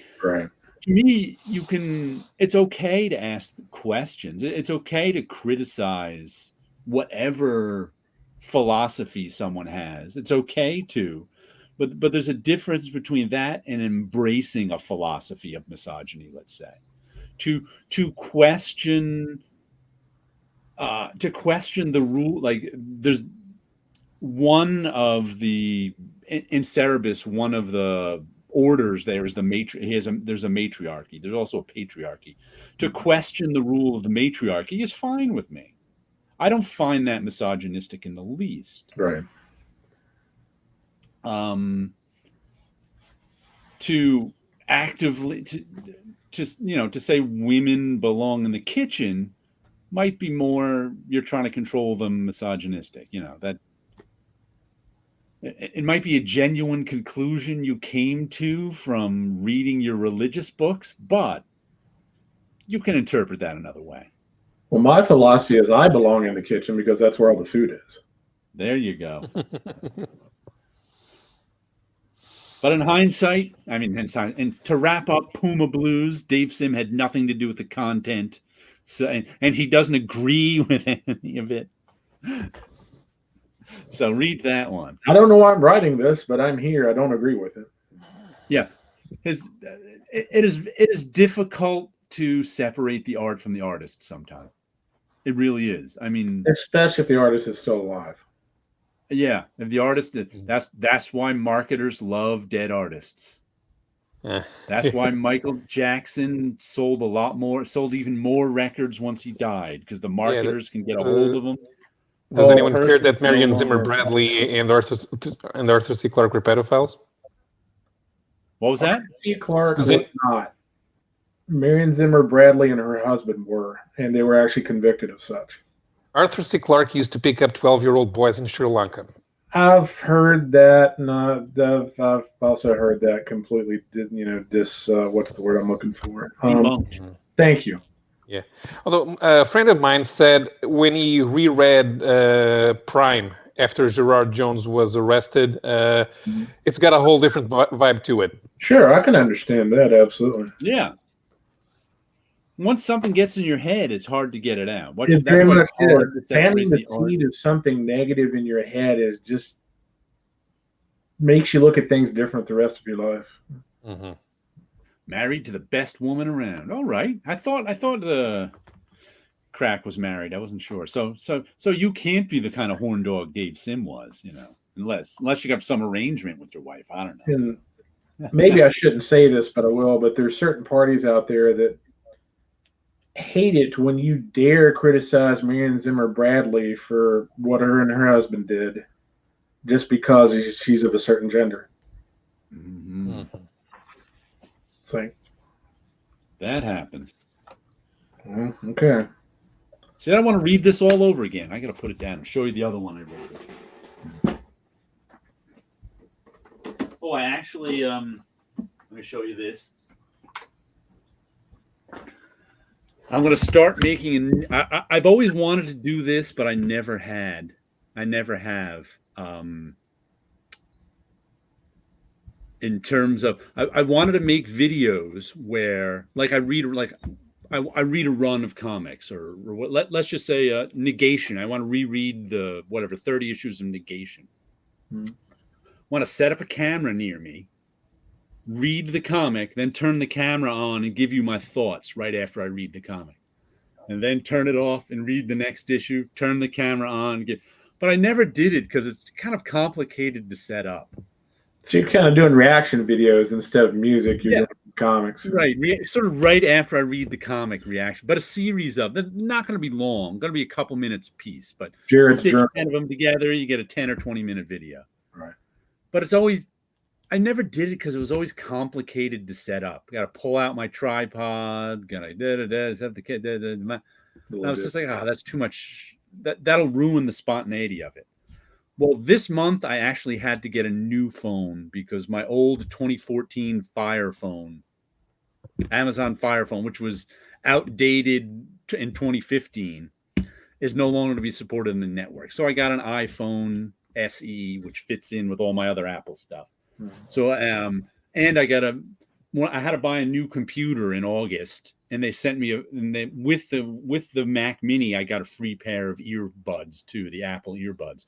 So now I was like, you know what I can do?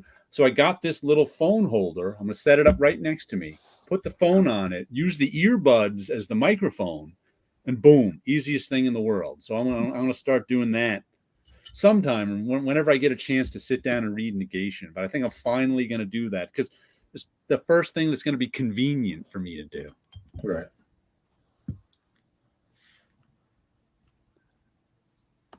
See, the rape story was controversial, but it fit the story and the world of Cerebus, which is why I wasn't bothered by it. Jaka's character comes across better than anyone in the series.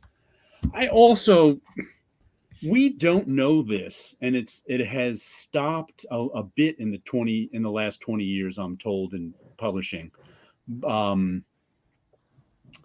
because it's not politically incorrect. But women's romances are filled with rape. If you were to read Harlequin, for 100 years, they've been filled with rape in women in the way men's stories aren't. But it's not. But it's not kind of, and I'm also told in the last 20 years they've phased it out a lot because it's become politically incorrect. But in women's fiction, rape represents a wild man, sort of like and one of the ultimate. And I think it was Google engineers figured out what men's fantasies are all easy to figure. Men's sexual fantasies are easy to figure out because they're all visual, and Google can keep track of that. Keeping track of women's was harder. Look, it's Tim. Right when we're talking about rape stories.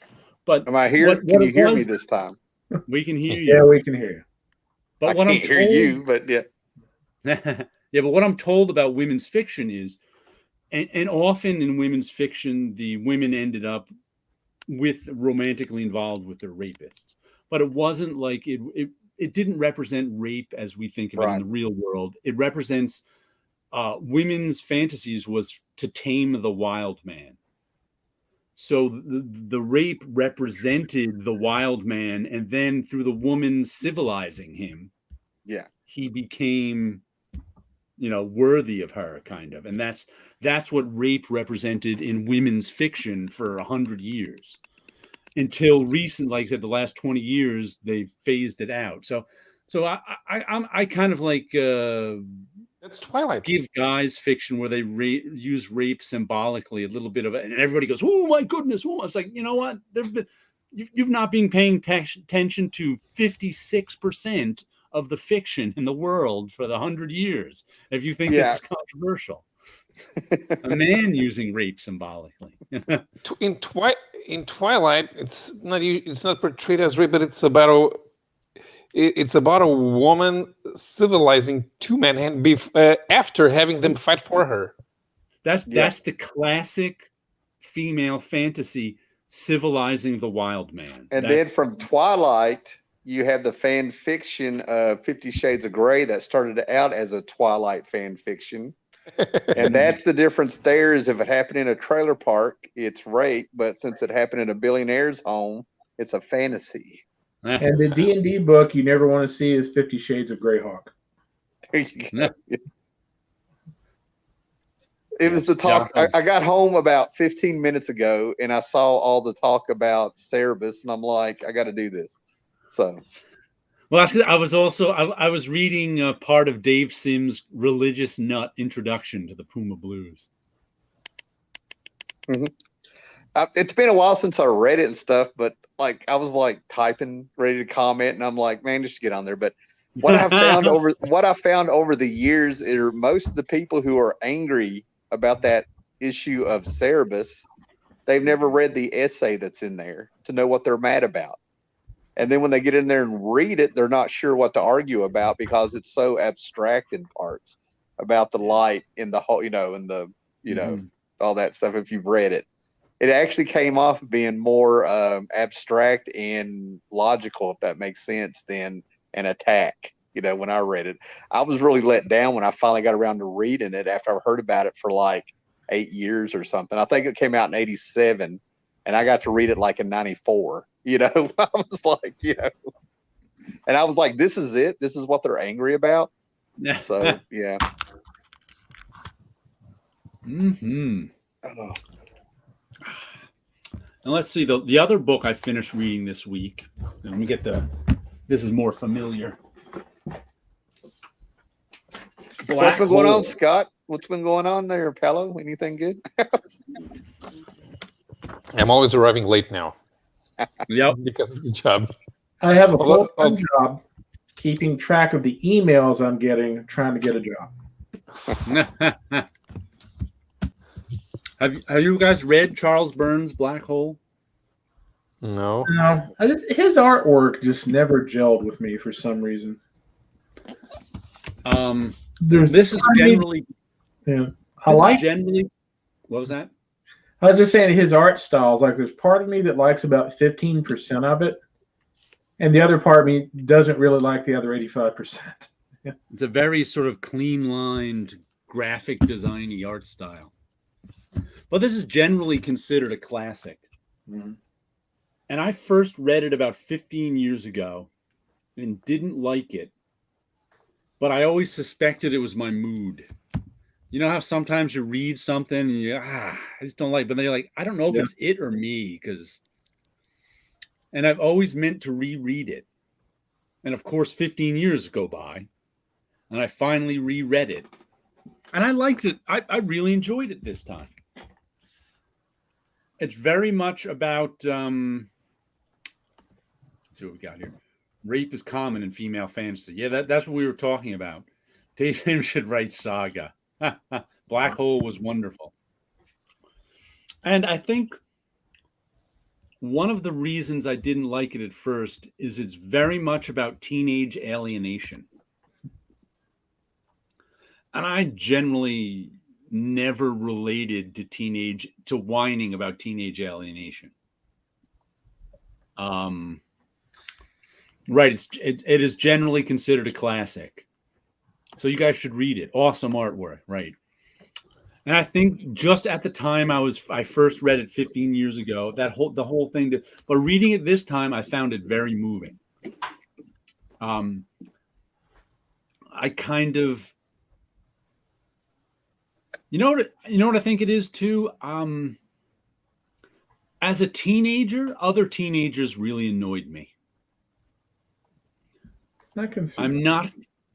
I'm not going to tell you that I was as alienated as any of these teenagers, but I didn't fit in. And I found all these teenagers. It wasn't until I got to college that I had real fun, I have to say. That's when my social life got a lot better with college. Right. So, which is also why I don't love, the movie Dazed and Confused? Yeah. The Richard Lynn.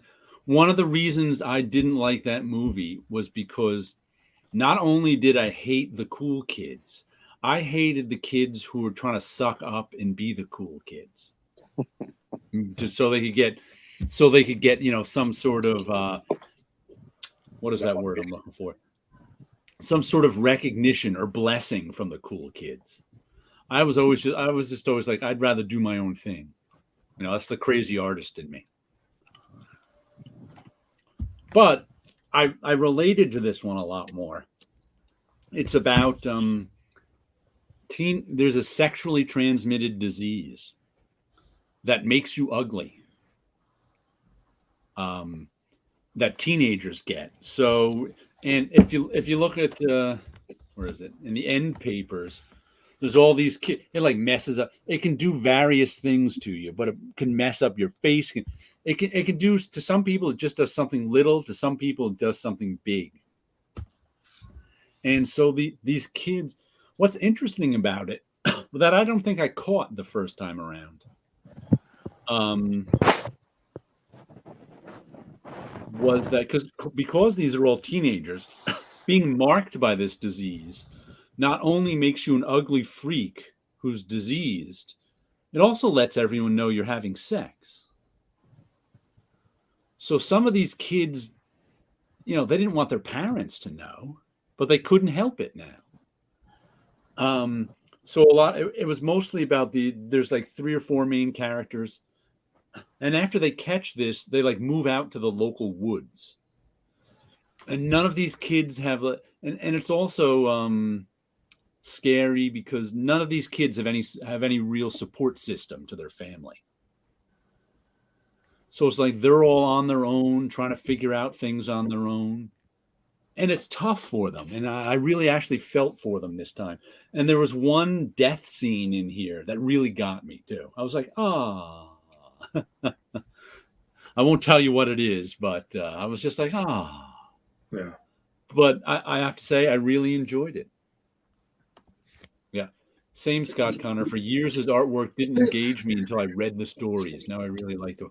There are some guys, like I said, I've named guys before who, as I just flip through the book, I don't like it. But when I read it, like Darwin Cook is one of them. But when I read it, I'm completely engaged. Well, the thing with Burns about me is I can't really put my finger exactly on it, what bothers me about it. Yeah. I mean, I like that he uses really dark black. I like that part of it. Well, but this work is supposed to be disturbing. So it could be that it's just like the other stuff I've got by him isn't this disturbing. But it seems to me like when he's doing headshots, like on the what you would normally expect on the cover there, where it's not covered up by the graphics, it's like all the characters have an oily sheen on them. Yeah, with that ink technique. And I think that bothers me a little bit. But I think that's part of the disturbingness of it, is how clean it is. And how clean everything is when it's not clean. What are you doing there, Tim? Trying to find headphones. I can barely hear you. Am I making a lot of noise? No, you're not making a lot of noise. Your camera's at a weird angle. Oh, yeah. I'll just sit down and stop being distracted. His somber stories make the art more unsettling. Yeah. If you're a Dan Close or Charles Byrne fan, life is like an extension of that style. I never really thought about it before, but I can see Dan Close as kind of a Bigfoot style Charles Byrne art style. Right. If you're a Dan Close fan, Charles Byrne is like an extension of that style. Okay, I understood. Yeah. I'm a big Close fan. He's one of my favorite. And one of the things I always liked about, which he sort of does the same thing, I sort of imitate some with a lot of my stuff too, is I always like when Dan Clowes characters look right at you and talk to you. And like I said, I share that. One of my art teachers, was I Dan Clowes? What year did 8-Ball come out? That wasn't until 89, right? Don't know. Not a clue. So I don't think I was a Dan Clowes fan yet. But I had something, because it was like 1987, I was told this. Like one of my teachers in my painting class told me that. He's like, you know what? Your paintings are a little disturbing because the characters, the people in the painting are looking harder at you than you are at them. Well, see, that's good. Dan Clowes is somebody that I caught retroactively. I can't tell you the stories, but I can tell you the artwork will get a reaction out of you. You know what I mean? Like that's why I think it's art. You don't ignore it. You know what I mean? And I think that's the perfect way to put it. You know, it's looking at you harder. I thought that was the perfect way to put it too. I hadn't thought of it before, but I've always thought of it since, and I think Clowes does the same thing. That's the inside of Tim's ear is freaking me out. See, that's why they call it alimentary canal, because if you keep looking at it, you're going to come up with an ailment. You ought to see my belly button. That's all I'm saying. No, we should. Yeah, I don't think he'd make many mistakes. His technique is so precise that really there's very few. The technique. Often when a technique is this precise, there are no mistakes to be found, which is why I was surprised when I saw. Let me see if I can grab it. Well, he's gone to bring up what 62 Lefty Blues says. When I looked at Xenozoic Tales Artist Edition by Mark Schultz, you don't see any mistakes at all. That artwork is pristine and can be published just straight from the original with no editing. The only thing you see is slight evidence of like blue lines where the lettering was done. But the art, you don't see any corrections. It is just as it really is. I've never seen art like that. Last Wednesday, the theme on Graphic Mans was dinosaurs. So I showed my Flask edition Xenozoic, but Bob brought out some original Xenozoic Tales issues, and he says he can see an evolution. Yeah, you can as time goes by. When Mark first started, you can tell his biggest influence was Wally Wood. Mm-hmm. When you get to the end of the series, like 13 and 14, he's doing the level of work that Frank Frazetta was doing. There's some unfinished pen and pencil drawing in this Talk about Xenozoic Tales. art of Jaime Hernandez. Mm-hmm. And Jaime Hernandez inking is so precise and single line. He's like one of these single line inker, and he always picks the right line. Same with Greg Russell. Right. It's surprising, and I'm always surprised, like, to see his pencils. Like, there's one of his pencils, first of all, are not nearly as pretty as his inks. Right. But he does a lot of searching to find that one line. It's like, I never realized he has to draw like 4 or 5 lines, but he ends up with just that one perfect line. Like Alex Toth. Yeah. Right, but you don't. But a lot of guys like Toth didn't have to draw. He was so skilled and so used to it. He could find that one perfect line in an instant. Yeah. Jaime's not an instant guy. He's got to work at it to find that. And I didn't know that until I saw this book. I was like, whoa, he really, because sometimes it takes a lot of effort to make something look effortless. And he's one of those guys who it takes him a lot of effort to make, because his drawings do look effortless. You were talking about Jaime Hernandez. Yeah. I was just saying, you're talking about preliminary drawings. Yeah. Going back to Mark Schultz again, I saw some of his preliminaries like done in wolf pencil, blue pencil. That's better than 99% of everybody else's finished drawings. Right. You know, some guys are like that. Scary talented. Yeah. Like I said, I didn't know that Jaime Hernandez worked this hard until I saw this book. Right. But his effortless style takes a lot of effort. I always like books about that go into detail about how the artist physically goes about constructing things. Mm-hmm. Yeah, I enjoy that too, of course. No. And I'm not even an artist, but I find that fascinating. Yeah, a lot of people like the process, even if you're not an artist. I think one of the artists that's kind of ignored about when you come up with different styles, and they even got in a little bit of trouble in the 80s and stuff, is Keith Giffen. You know. Oh yeah. Number one, unique style, and he's fast. But if you go back to his 70s stuff, like on Claw the Unconquered of all places and stuff, you would have thought the guy was going to like evolve into George Perez if you saw some of that. But I heard he was like in a car wreck or something, and supposedly he had to change his style because of something that happened to him in the car wreck.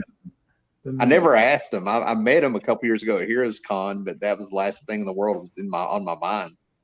But the guy had like a more realistic style. Than he came up with something that was like very European and French based that people don't realize they thought was ugly and stuff. To where the last thing I read by Giffen, I remember when the New 52 came out, I tried a few things, and I got OMAC,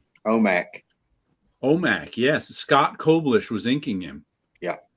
That was good stuff. I enjoyed that. It was like a 70s Marvel book for real. Yeah. I have all the issues in the trade of that. I really enjoyed it. It's like one of the 3 or 4. It's like one of like 4 books that came out of 52 that I was like, okay, this is all right.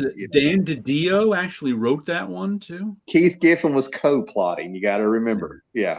Dio's. I think Dan DiDio was an idea guy. I don't think he was very good at his execution. Right. But I thought he had some good ideas. If you bought Jimmy Corrigan, it was only $5. Oh, I love the artwork. I finally read Jimmy Corrigan after it sitting on my shelf for, I don't know, a decade. I finally made it all the way through it, and I read it by treating it like a comic strip. I'd read 1, 2, 3 pages a day. How depressed were you after you read it? I wasn't that depressed at only 3 pages a day. Gotcha. That's how I did it. You weren't drinking. How could you avoid being depressed? Yeah. Jaime is a great book to own. That is a good one. But yeah, Jimmy Corrigan, like I said, I love I love his visuals. I just don't get into his writing. and that's amazing to me because he should be up my alley. Right. Chris Ware. I mean, anybody who's kind of Chris Ware adjacent, I really like their stuff. But for some reason, his stuff didn't grab me. I'm trying to think. Who would you consider to be Chris Ware adjacent? Seth. Okay. Anybody from that '90s era of indie stuff. It's like, I like every. Okay, so you're talking more as a genre than an actual art style. Yeah, not an actual style, but just I see what you mean. Okay. I thought you were talking about the graphic art style. Okay, that makes sense. It's funny how your own feelings can affect someone, can affect how you see your work too. Sure. Earl Grey. No, it wasn't Earl Grey. It was it was Earl Grey. Was showing a Julie Doucette box set that he got. Who did Dirty Plot in the '90s? Dirty Plot. And I read some of that in the '90s and never really got into it. I tried. And I think one of the reasons I couldn't get into it was I was resenting the fact that she was getting so much attention because she was a woman. Now, that's actually a neutral thing, but I think it was since, I was a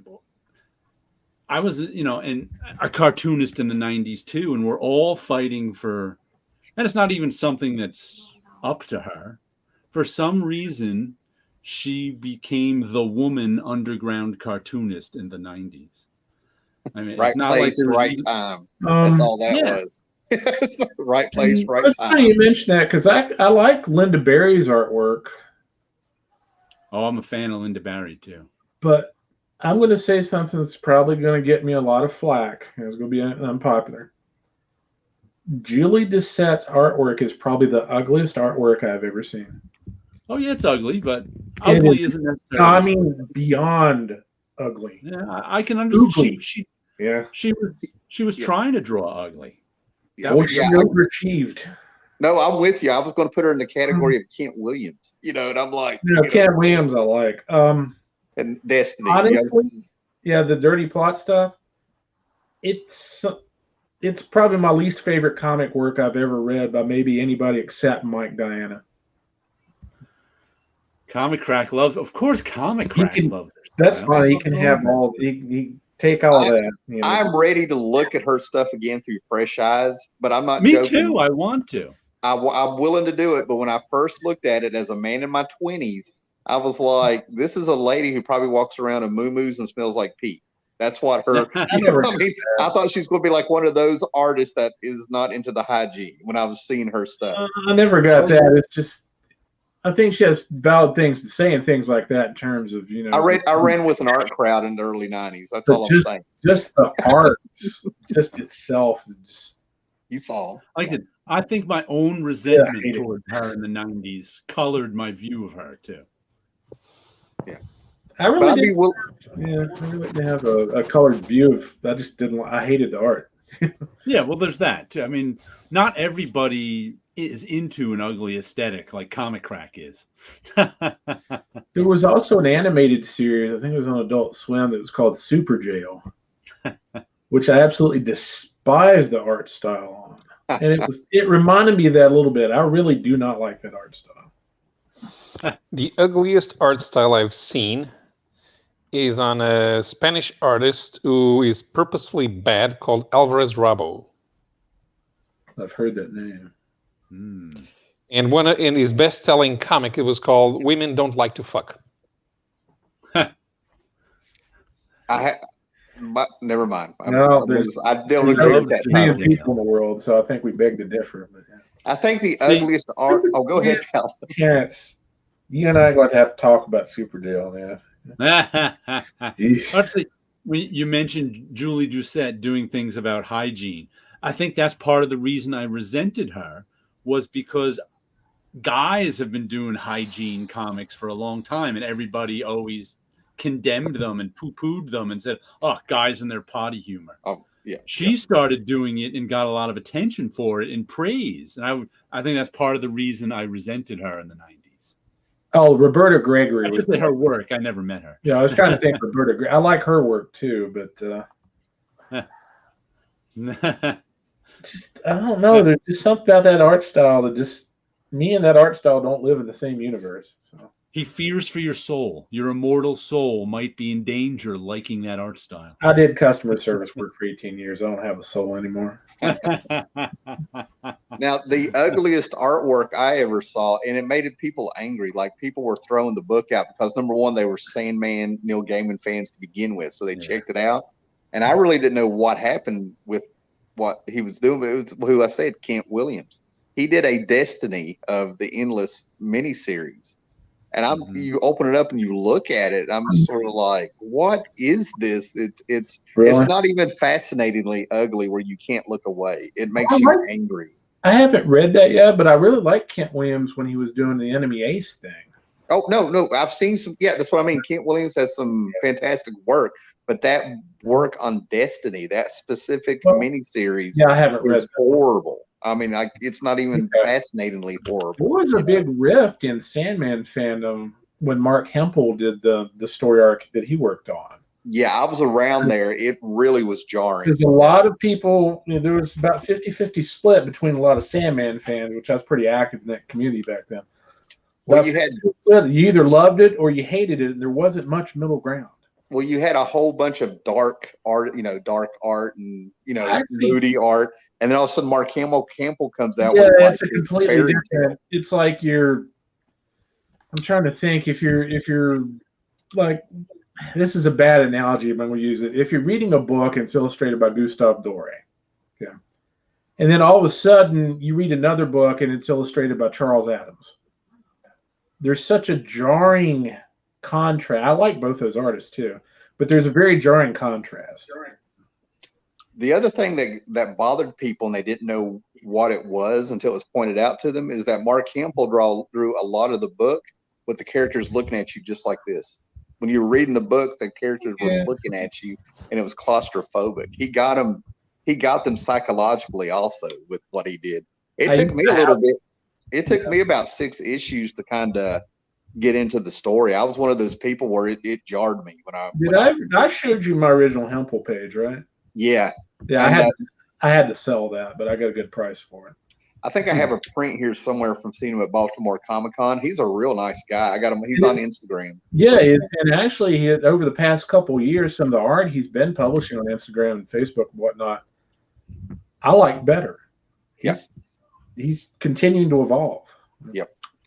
That Earl Grey video made me interested in the Julie Doucette book, so I looked. It's a 2-volume slipcased hardcover. So I looked it up on Amazon, and it goes for $100. I was like, "Ooh, I'm not $100 curious." $100.01 more than I would have paid for it. Yeah.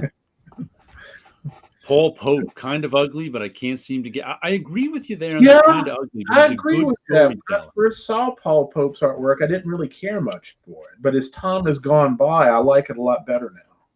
I wished I could see his artwork for the first time again because he reminded me of an old, I can't remember who it is, an old heavy metal 70s artist or something. Yeah.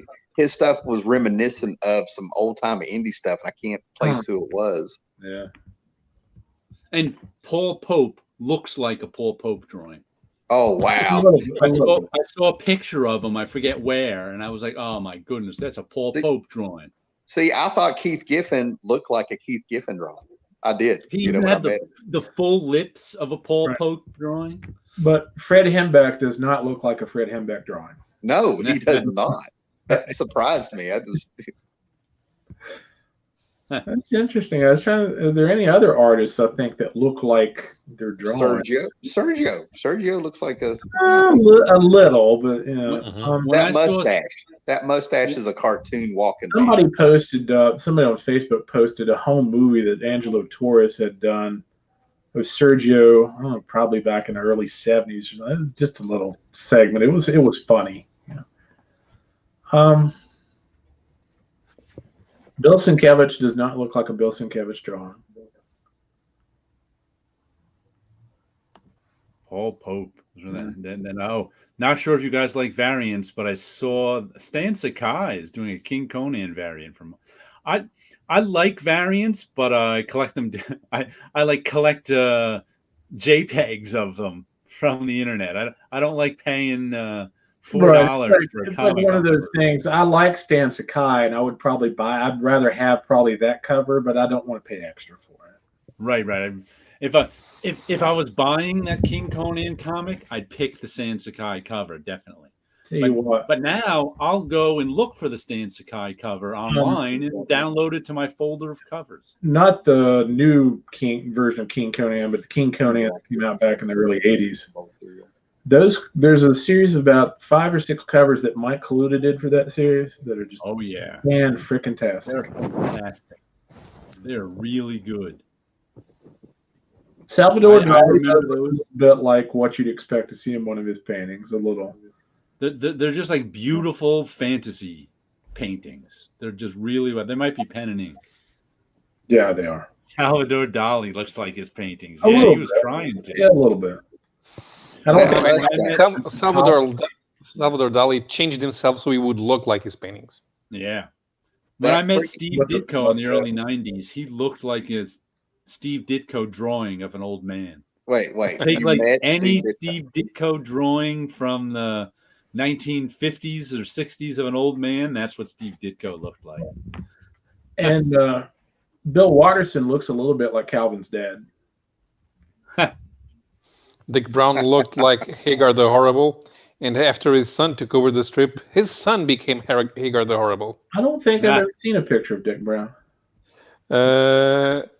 I haven't, but I saw a guy who was describing Dick Brown. He mentioned the same thing about Lee Falk, but of course Lee Falk based both the Phantom and Mandrake on himself.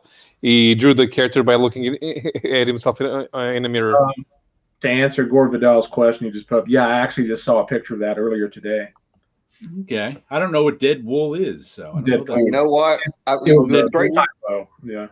One of the cool things that happened tonight is coming on here. We had a 10-year-old mystery in my head finally put to rest. Constant Bromstar. I always wondered who he was reminded. I was like, I feel like I've seen this guy before, and it was Hagar the Horrible. Damn, so obvious now. So obvious. Did I ever tell you the story I was told about? I think it was Johnny Hart. I'll tell it again anyway, since I was told this by one of my teachers who knew him personally. Johnny Hart's the guy who does BC. He also does Wizard of Id. I'm not going to go get my stack of Johnny Hart BC books. I've got tons of them from the 70s. I mean, I can't believe you're bringing them up. I have proof. Go ahead. Yeah. That's fine. But he's one of these syndicated guys have a lot of money. Yep. So what Johnny Hart did was his studio, he bought an old theater somewhere or other. I don't even remember where, out in the middle of nowhere. And he hired his, childhood friend, his old time buddy to be his assistant. So they actually had their drawing boards set up on stage. So that's where they'd work. And they had a dumbwaiter that went down into the kitchen. And one of them would look at the others like, "Oh, is it your turn to fetch drinks today?" No, yes, it is. It's my turn. And one of them would go down to the kitchen, fix them up some drinks, put them in the dumbwaiter, come back upstairs, bring the drinks up in the dumbwaiter, and bring them over to their drawing tables, and they drink and do cartoon strips all day. That's funny. Johnny Hart, I love BC. It's the seventh son. I'll Stan Sakai. Yeah, they need BC or Wizard in a long time. It just blows my mind you brought up BC because I just a couple days ago unpacked those and stuck them on a shelf on my big. Wow. And I'm like, I love BC, But I always loved that story. I aspired to that story. Too bad I never got there. That's Not that I'm a drinker, but I want to work in an old theater. Some buddies. You just want a dumbwaiter in your house. You're like, hey, yeah. Reach over and grab a drink. Yeah. Is it your turn to fetch the drinks? I believe it is, my good man. Dun, dun, Fenner, that dun. was Johnny Hart that did that. I think it's time to play another It was Wizard Rip, of Id. Read, and Slab. Let's see what I got. What do I got lined up? That's awesome because this is going to time up with our dinner being ready. And then so I'm glad I'm here for this. Thank you. Appreciate it. You don't have a dumbwaiter in the new place, do you, Tim? Got a cat, but no, I don't have a dumb waiter. No.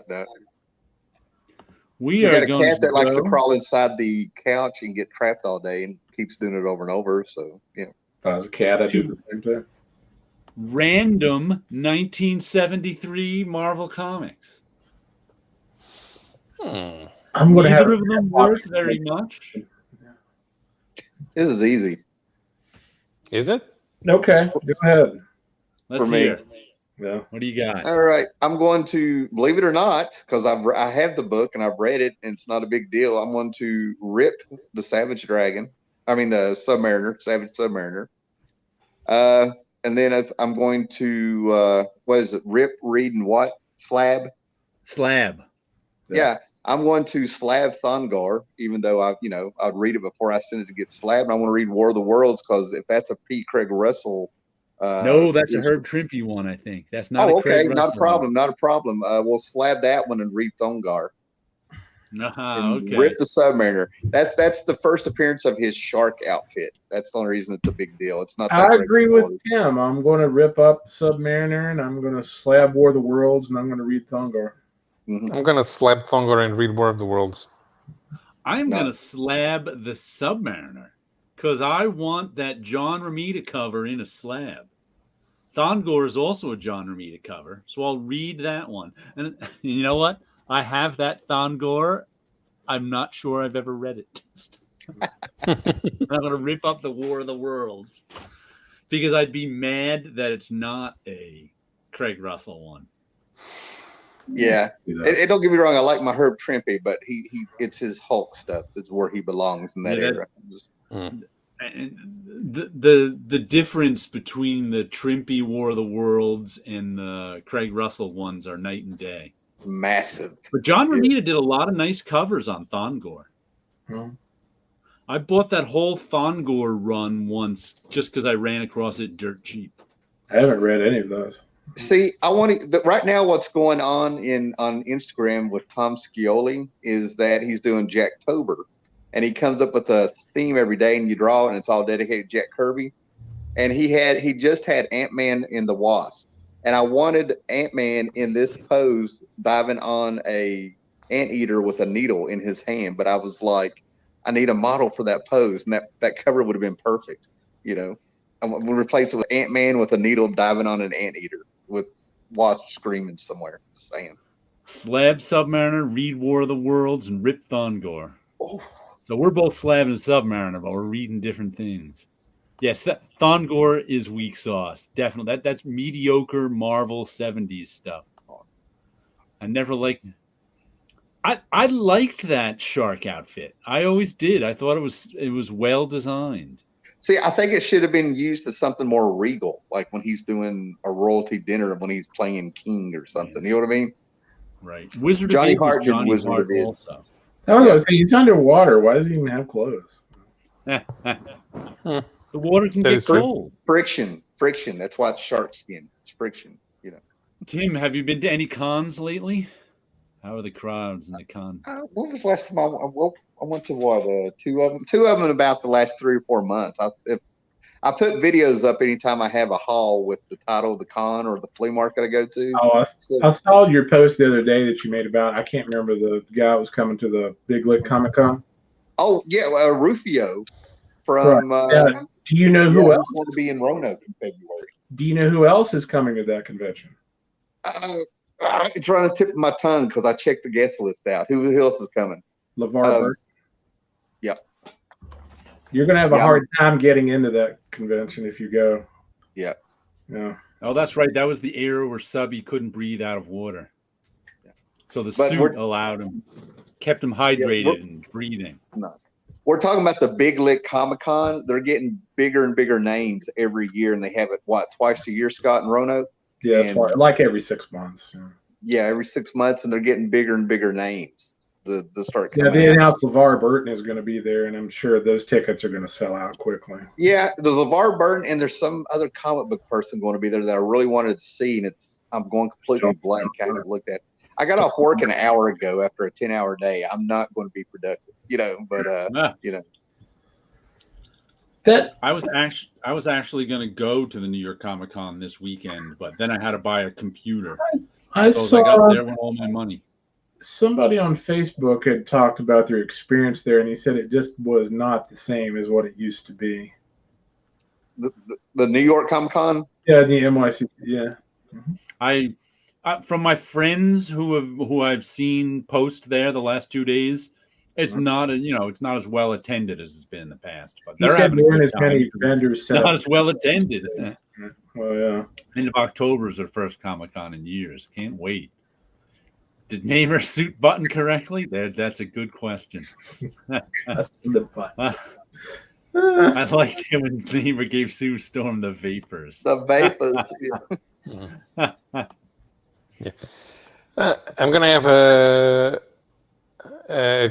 not a convention, a festival in 2 weeks' time, and we're going to have the exhibits for Wonder Woman's 80th anniversary. DC also did these for Superman and Batman, and they've been running around Europe.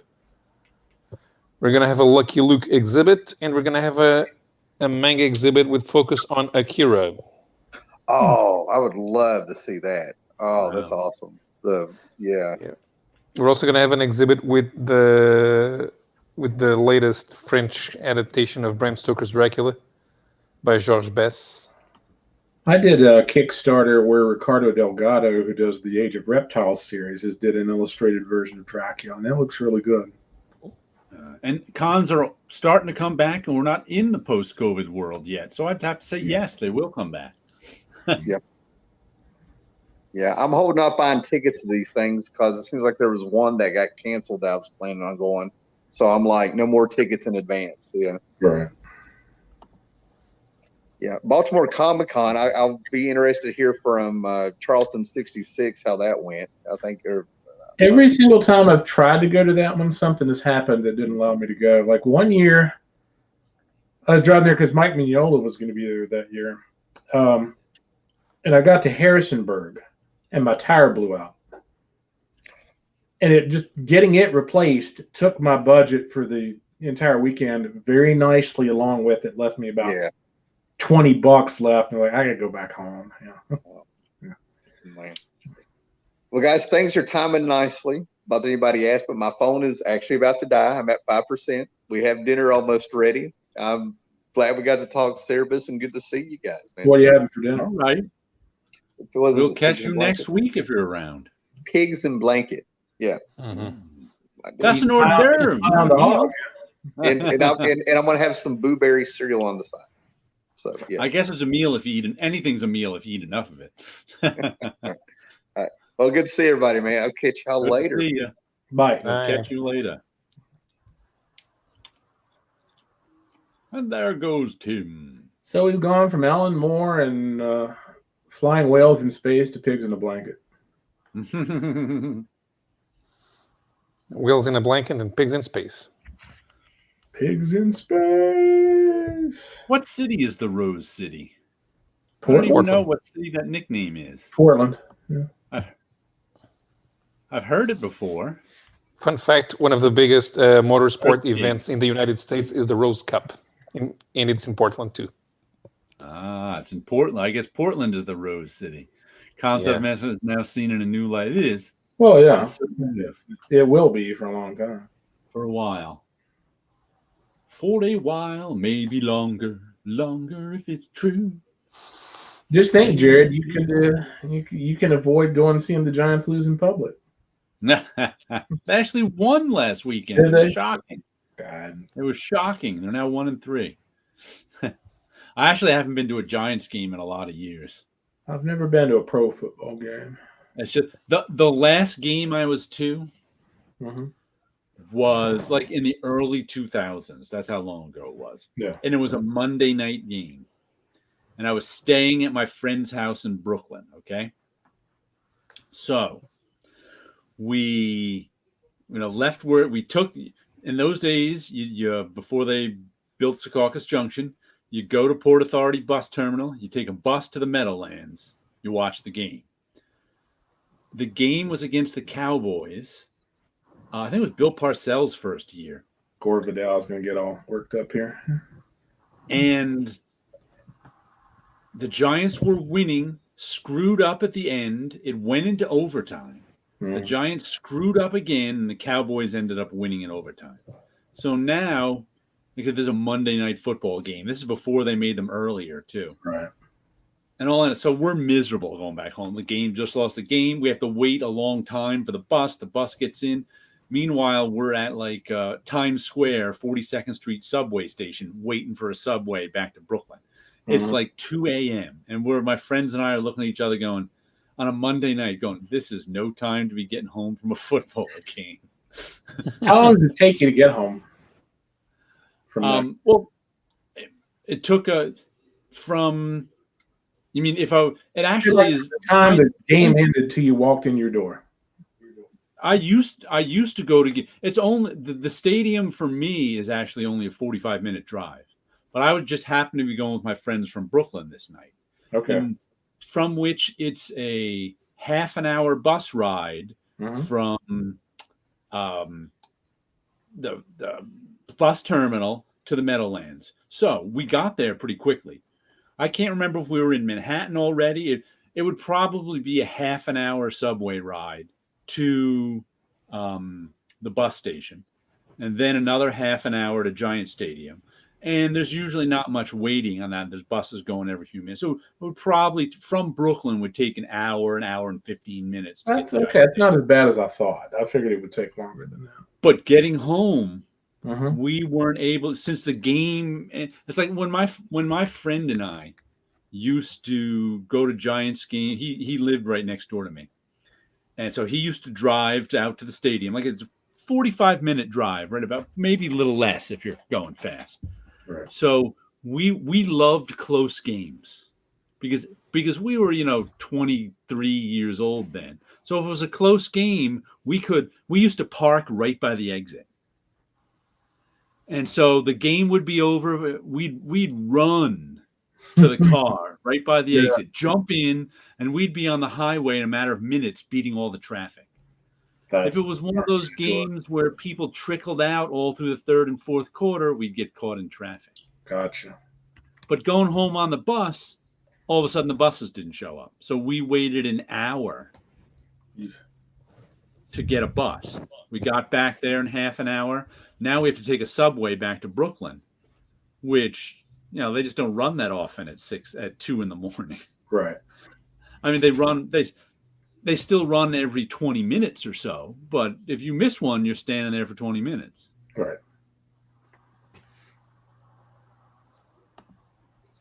We will see you next week, Saul. In Earth Pigs and Blankets? That's what he was having. Aardvarks and blankets. Aardvarks. Do people eat aardvarks? I don't even know. Yes. They do.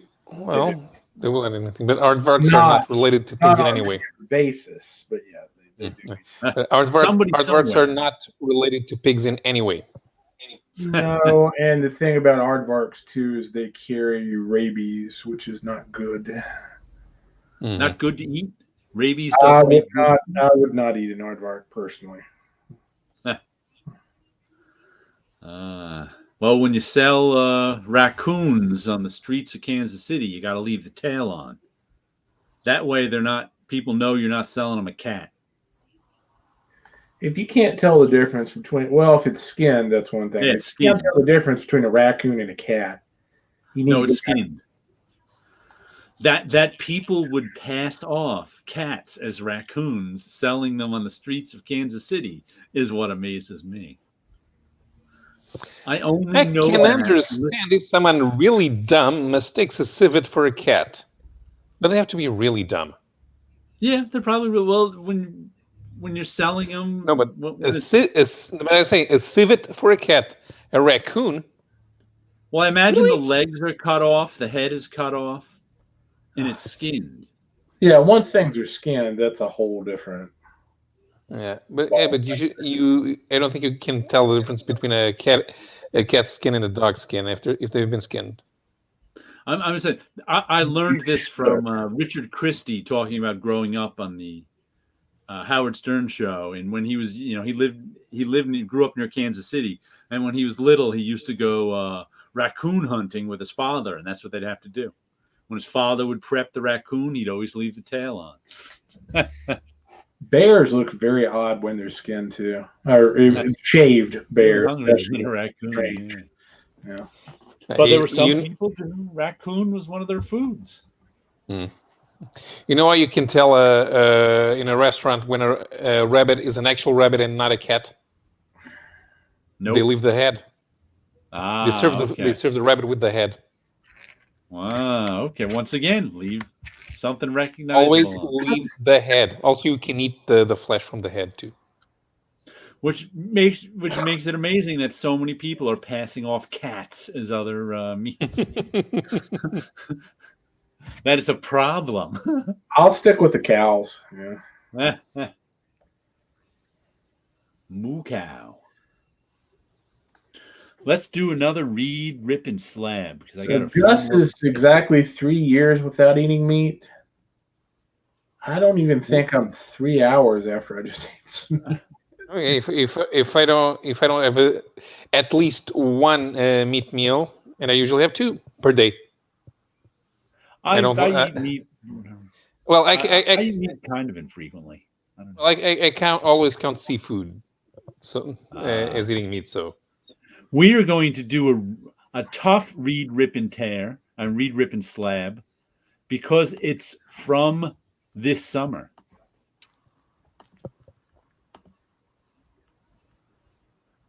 We're going to have to get motivated to read, rip, and tear 2 Marvel and 1 DC book from this summer. That's easy. Clown Hunter, Deadpool, and Defenders. It's easy for me. It took me like 0.5 seconds to figure that out. Yeah, what are you going to do? Well, I want to. Go ahead, Paul. No, I just want to. I said I was going to say I want to cleanse that screen with fire. I don't know. I don't know anything about these books, so I can't even be mad at them. I have, I'd be like, okay. I'm going to read Defenders because I've read Defenders in the past. Right. I'm going to slab Clown Hunter because I don't know a damn thing about it. Could care less. And I'm going to rip up Deadpool because it's Deadpool. But if you slab Deadpool, it might get you more money. I'm gonna go too much. I don't think it really makes a difference. All 3 of these are number 1s too. I am gonna go with Scott Connor. With Scott Connor's. What was I gonna say? With Scott's choice. Especially, I think you can trust Defenders because it's written by Al Ewing, even though the art is really freaky. And that Deadpool, it has to be ripped because it's an anthology and it's ridiculous. Clown Hunter, it's just the art looks nice, although I don't. It's okay. Really, yeah. I think I don't like just saying Al Ewing is writing this convinced me to slab Defenders. Maybe lightning will strike twice, and then I'll rip up Deadpool and read Clown Hunter. Oh God, then I have to read Clown Hunter. Maybe I'd rather read Deadpool. I don't know. I hate Deadpool. And I had an idea for a read, rip, and slab. We can do that next week. All right, I'm ripping up Clown Hunter and reading Deadpool. I changed my mind. I can't read. I saw Joker clowns in there. I can't do it. So I'm slabbing Defenders, reading Deadpool, and ripping Clown Hunter.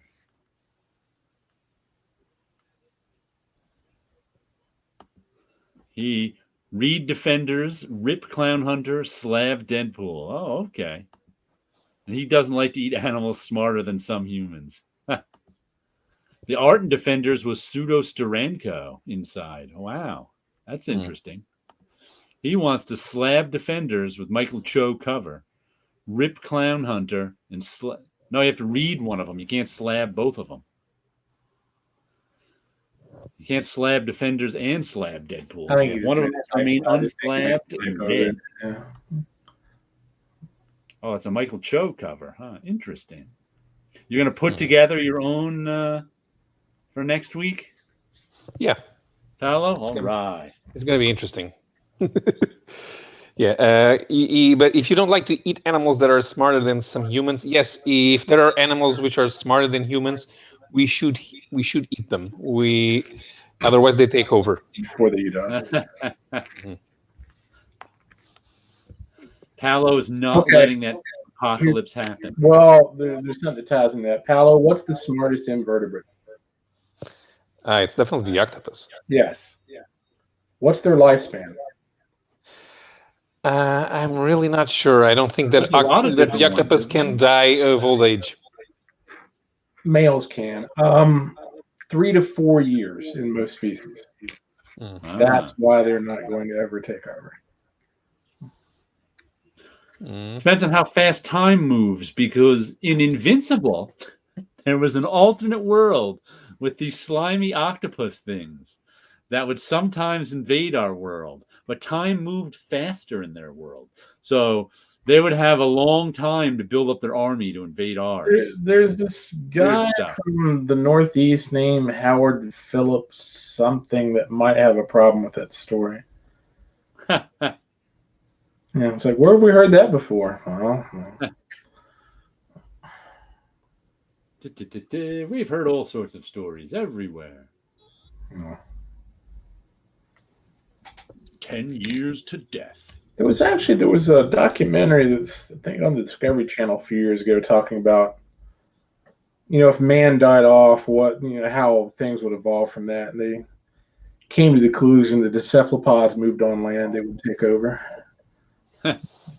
Cephalopods can't move on land. Those things aren't appropriate for land locomotion. They can move on land. They just can't breathe on land very long. No. The way they move on land is very inefficient. So it will be at first until evolution makes it more efficient. Sloths are very inefficient too, but they manage. Cthulhu's ancestors must have come from the ocean, right? Cthulhu's ancestors came from outer space. Their own ocean in outer space. I don't know why Cthulhu just reminded me of Elric, but I haven't seen any news on any, because that Elric series I got from Titan Comics, the French album, was only 2 issues. I guess that was one graphic album, so I'd rather they put them out like this if they're gonna do that. But well, I'm wondering if I like that oversized format too, but I get the feeling that retailers are going to bitch because it's not the same standard size that everything else is. Oh, it's not.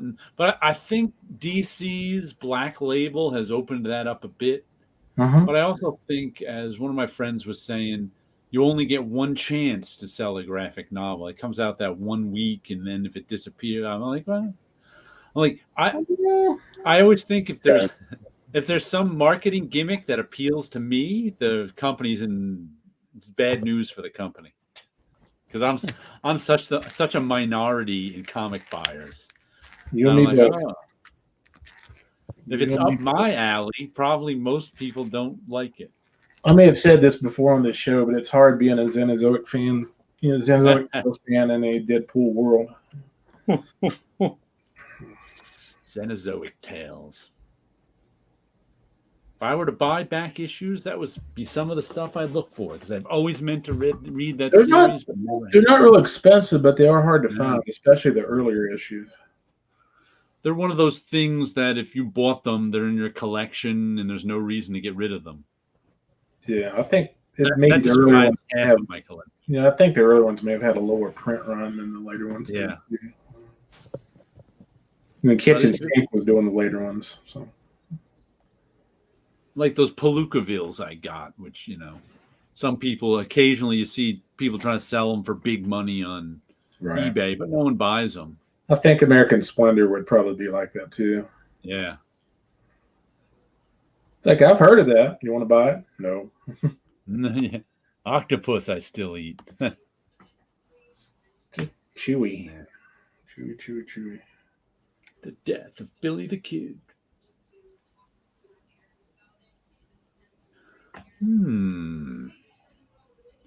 I can't wait to see if my indie comics come in this week. Maybe you should set up a distributor. Make sure There you go. that way you can make sure that your comics do come. Yeah, then you can have everybody in the world mad at you.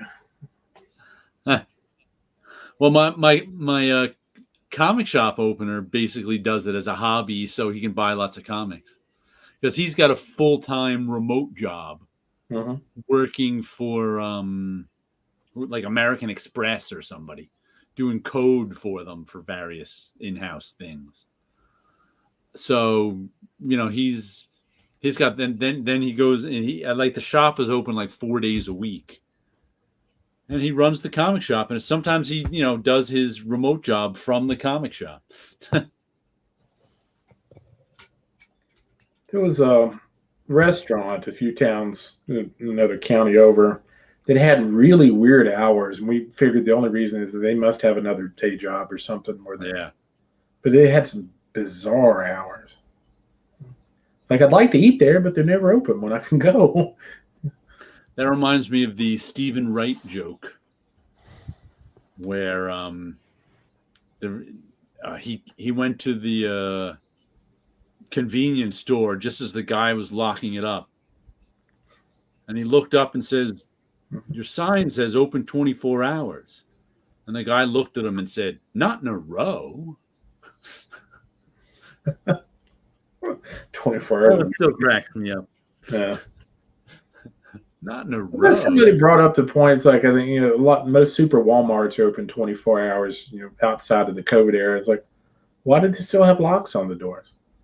To keep the rioters out. I don't know. Oh, yeah, especially on Black Friday. Good God. Nah.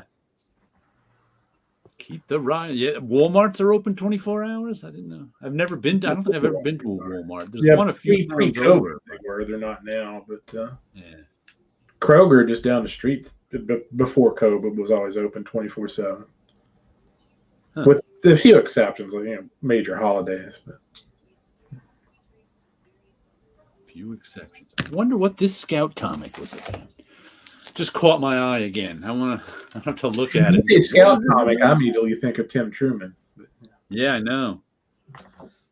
But they've had some good comics, Scout. I mean, I bought some comics from them here and there and enjoyed them. So don't know. Then Volk has had a couple of decent ones, and it's based on another Scout comic. It's written by Jake Hearns and Jeff Marsick, art by Kirk the Savage Manley,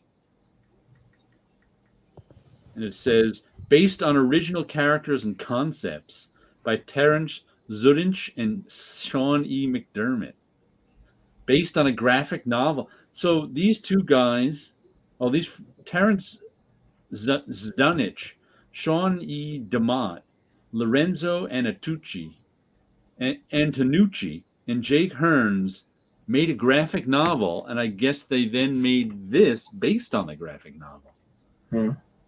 That's weird. Why would you make a comic based on a graphic novel no one's ever heard of? Not by the same. I mean, if you answered your own question, I was going to ask, how did the graphic novel do? Evidently, not very well if nobody's ever heard of it. Maybe it sold well enough that they figured, hey, it's worth continuing. I don't know. But if I made a graphic novel and then wanted to make a comic about it, I could understand that. I'm doing both things. But the people who made the graphic novel are not the people who made this comic. I see what you mean. Yeah. How did that happen? Because if you were going to make a comic, wouldn't you make it on your own? If the original sold real well, and then the originals didn't want to have anything to do with it. Yeah, I don't. Let me see. Yeah. All rights reserved. All contents copied. Execution Pose Holdings Limited Liability Company. Maybe whoever's running the company hired them, hired the new guy. And this is just work for hire for these guys up here. Could be a pet project by the publisher. They like it, nobody else did and want to push. Who knows? Let me see if any of these original guys, if Terrence, whoever. Was the original published by a different company? Not that I know of, but I'm trying to see if one of these co-publisher, David Byrne, Charlie Stickney. I don't see any of these names in the James Pruitt. James Pruitt worked for Caliber, didn't he? I don't know. He's the James is the CCO.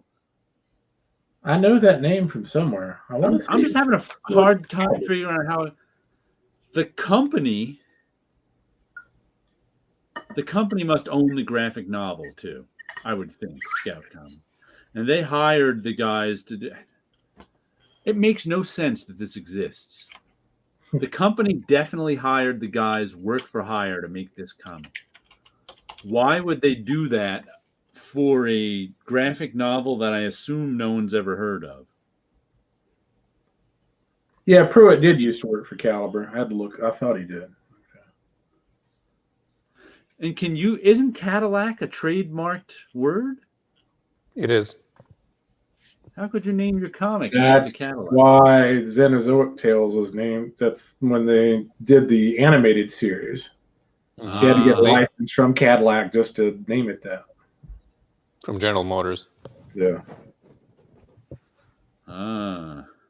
Interesting. Wow, why does this? I hadn't thought about that before. I was looking at it right now. Sometimes you can't. I can't figure out how comics come to exist. I think they just spring out of the ether in some cases. They just magically manifest. Graphic design.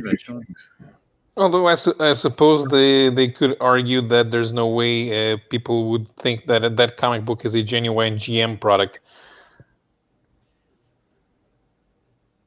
The thing about Cadillacs and Dinosaurs was that since you needed to drive a car in the video game, it could be considered the genuine GM affiliated product.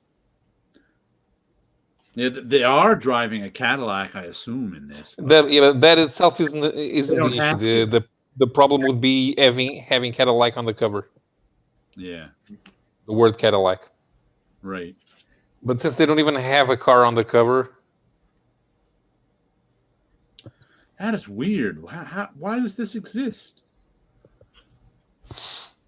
Read it and find out. The company liked the graphic novel so much that they said, I really think this idea will work. We should pay more people to expand it. That sounds to me like the most logical conclusion. Or did did the CCO's nephew just need a job doing something? So they gave, I don't know. The drawing's not so bad that it looks like somebody's nephew, so I don't believe that. Okay. Weird, man. Weird how some comics come to exist. Okay, we're running out of energy. Time to sign off. Mm-hmm. Well, I'm not sleepy today. Well, that's good. You're not actually falling asleep during the show. That's no, not tonight. Not tonight. Mm-hmm. All right, so everybody have a good night out there. Give you the sleepy reader name. The sleepy I was broadcaster. Yeah, Wednesday I was also sleeping while the others were showing their covers. Mm-hmm. Yeah, maybe they have media, video game, etc. plans for it. Maybe. Maybe like everything else that comics is accused of these days, of just being an IP so they can make it to a movie. Yeah. Well, that's true to some extent on a lot of indie creations, especially if they have an easily adaptable name, and the story has some form of adventure and science fiction. Mm-hmm. Well, that happened to a lot of Dark Horse properties in the late 90s and early zeros. Virus. Mm-hmm. And the failed ones like Silky, which a friend of mine decided to buy just because he saw a piece of news that somebody had optioned it. Ha! Comics Greatest World. It was like a few years ago. There was an obscure Marvel series. Was it Marvel? Yeah, it was Marvel series. It's called Crash Ryan. Oh yeah, I remember that. Series, kind of Indiana Jones. Epic. I think it was Epic even. Mhm. Yeah, I think it was part of the Epic line, but it got optioned as a movie, and it got hot for like a split second, and then it got not so hot again very quickly.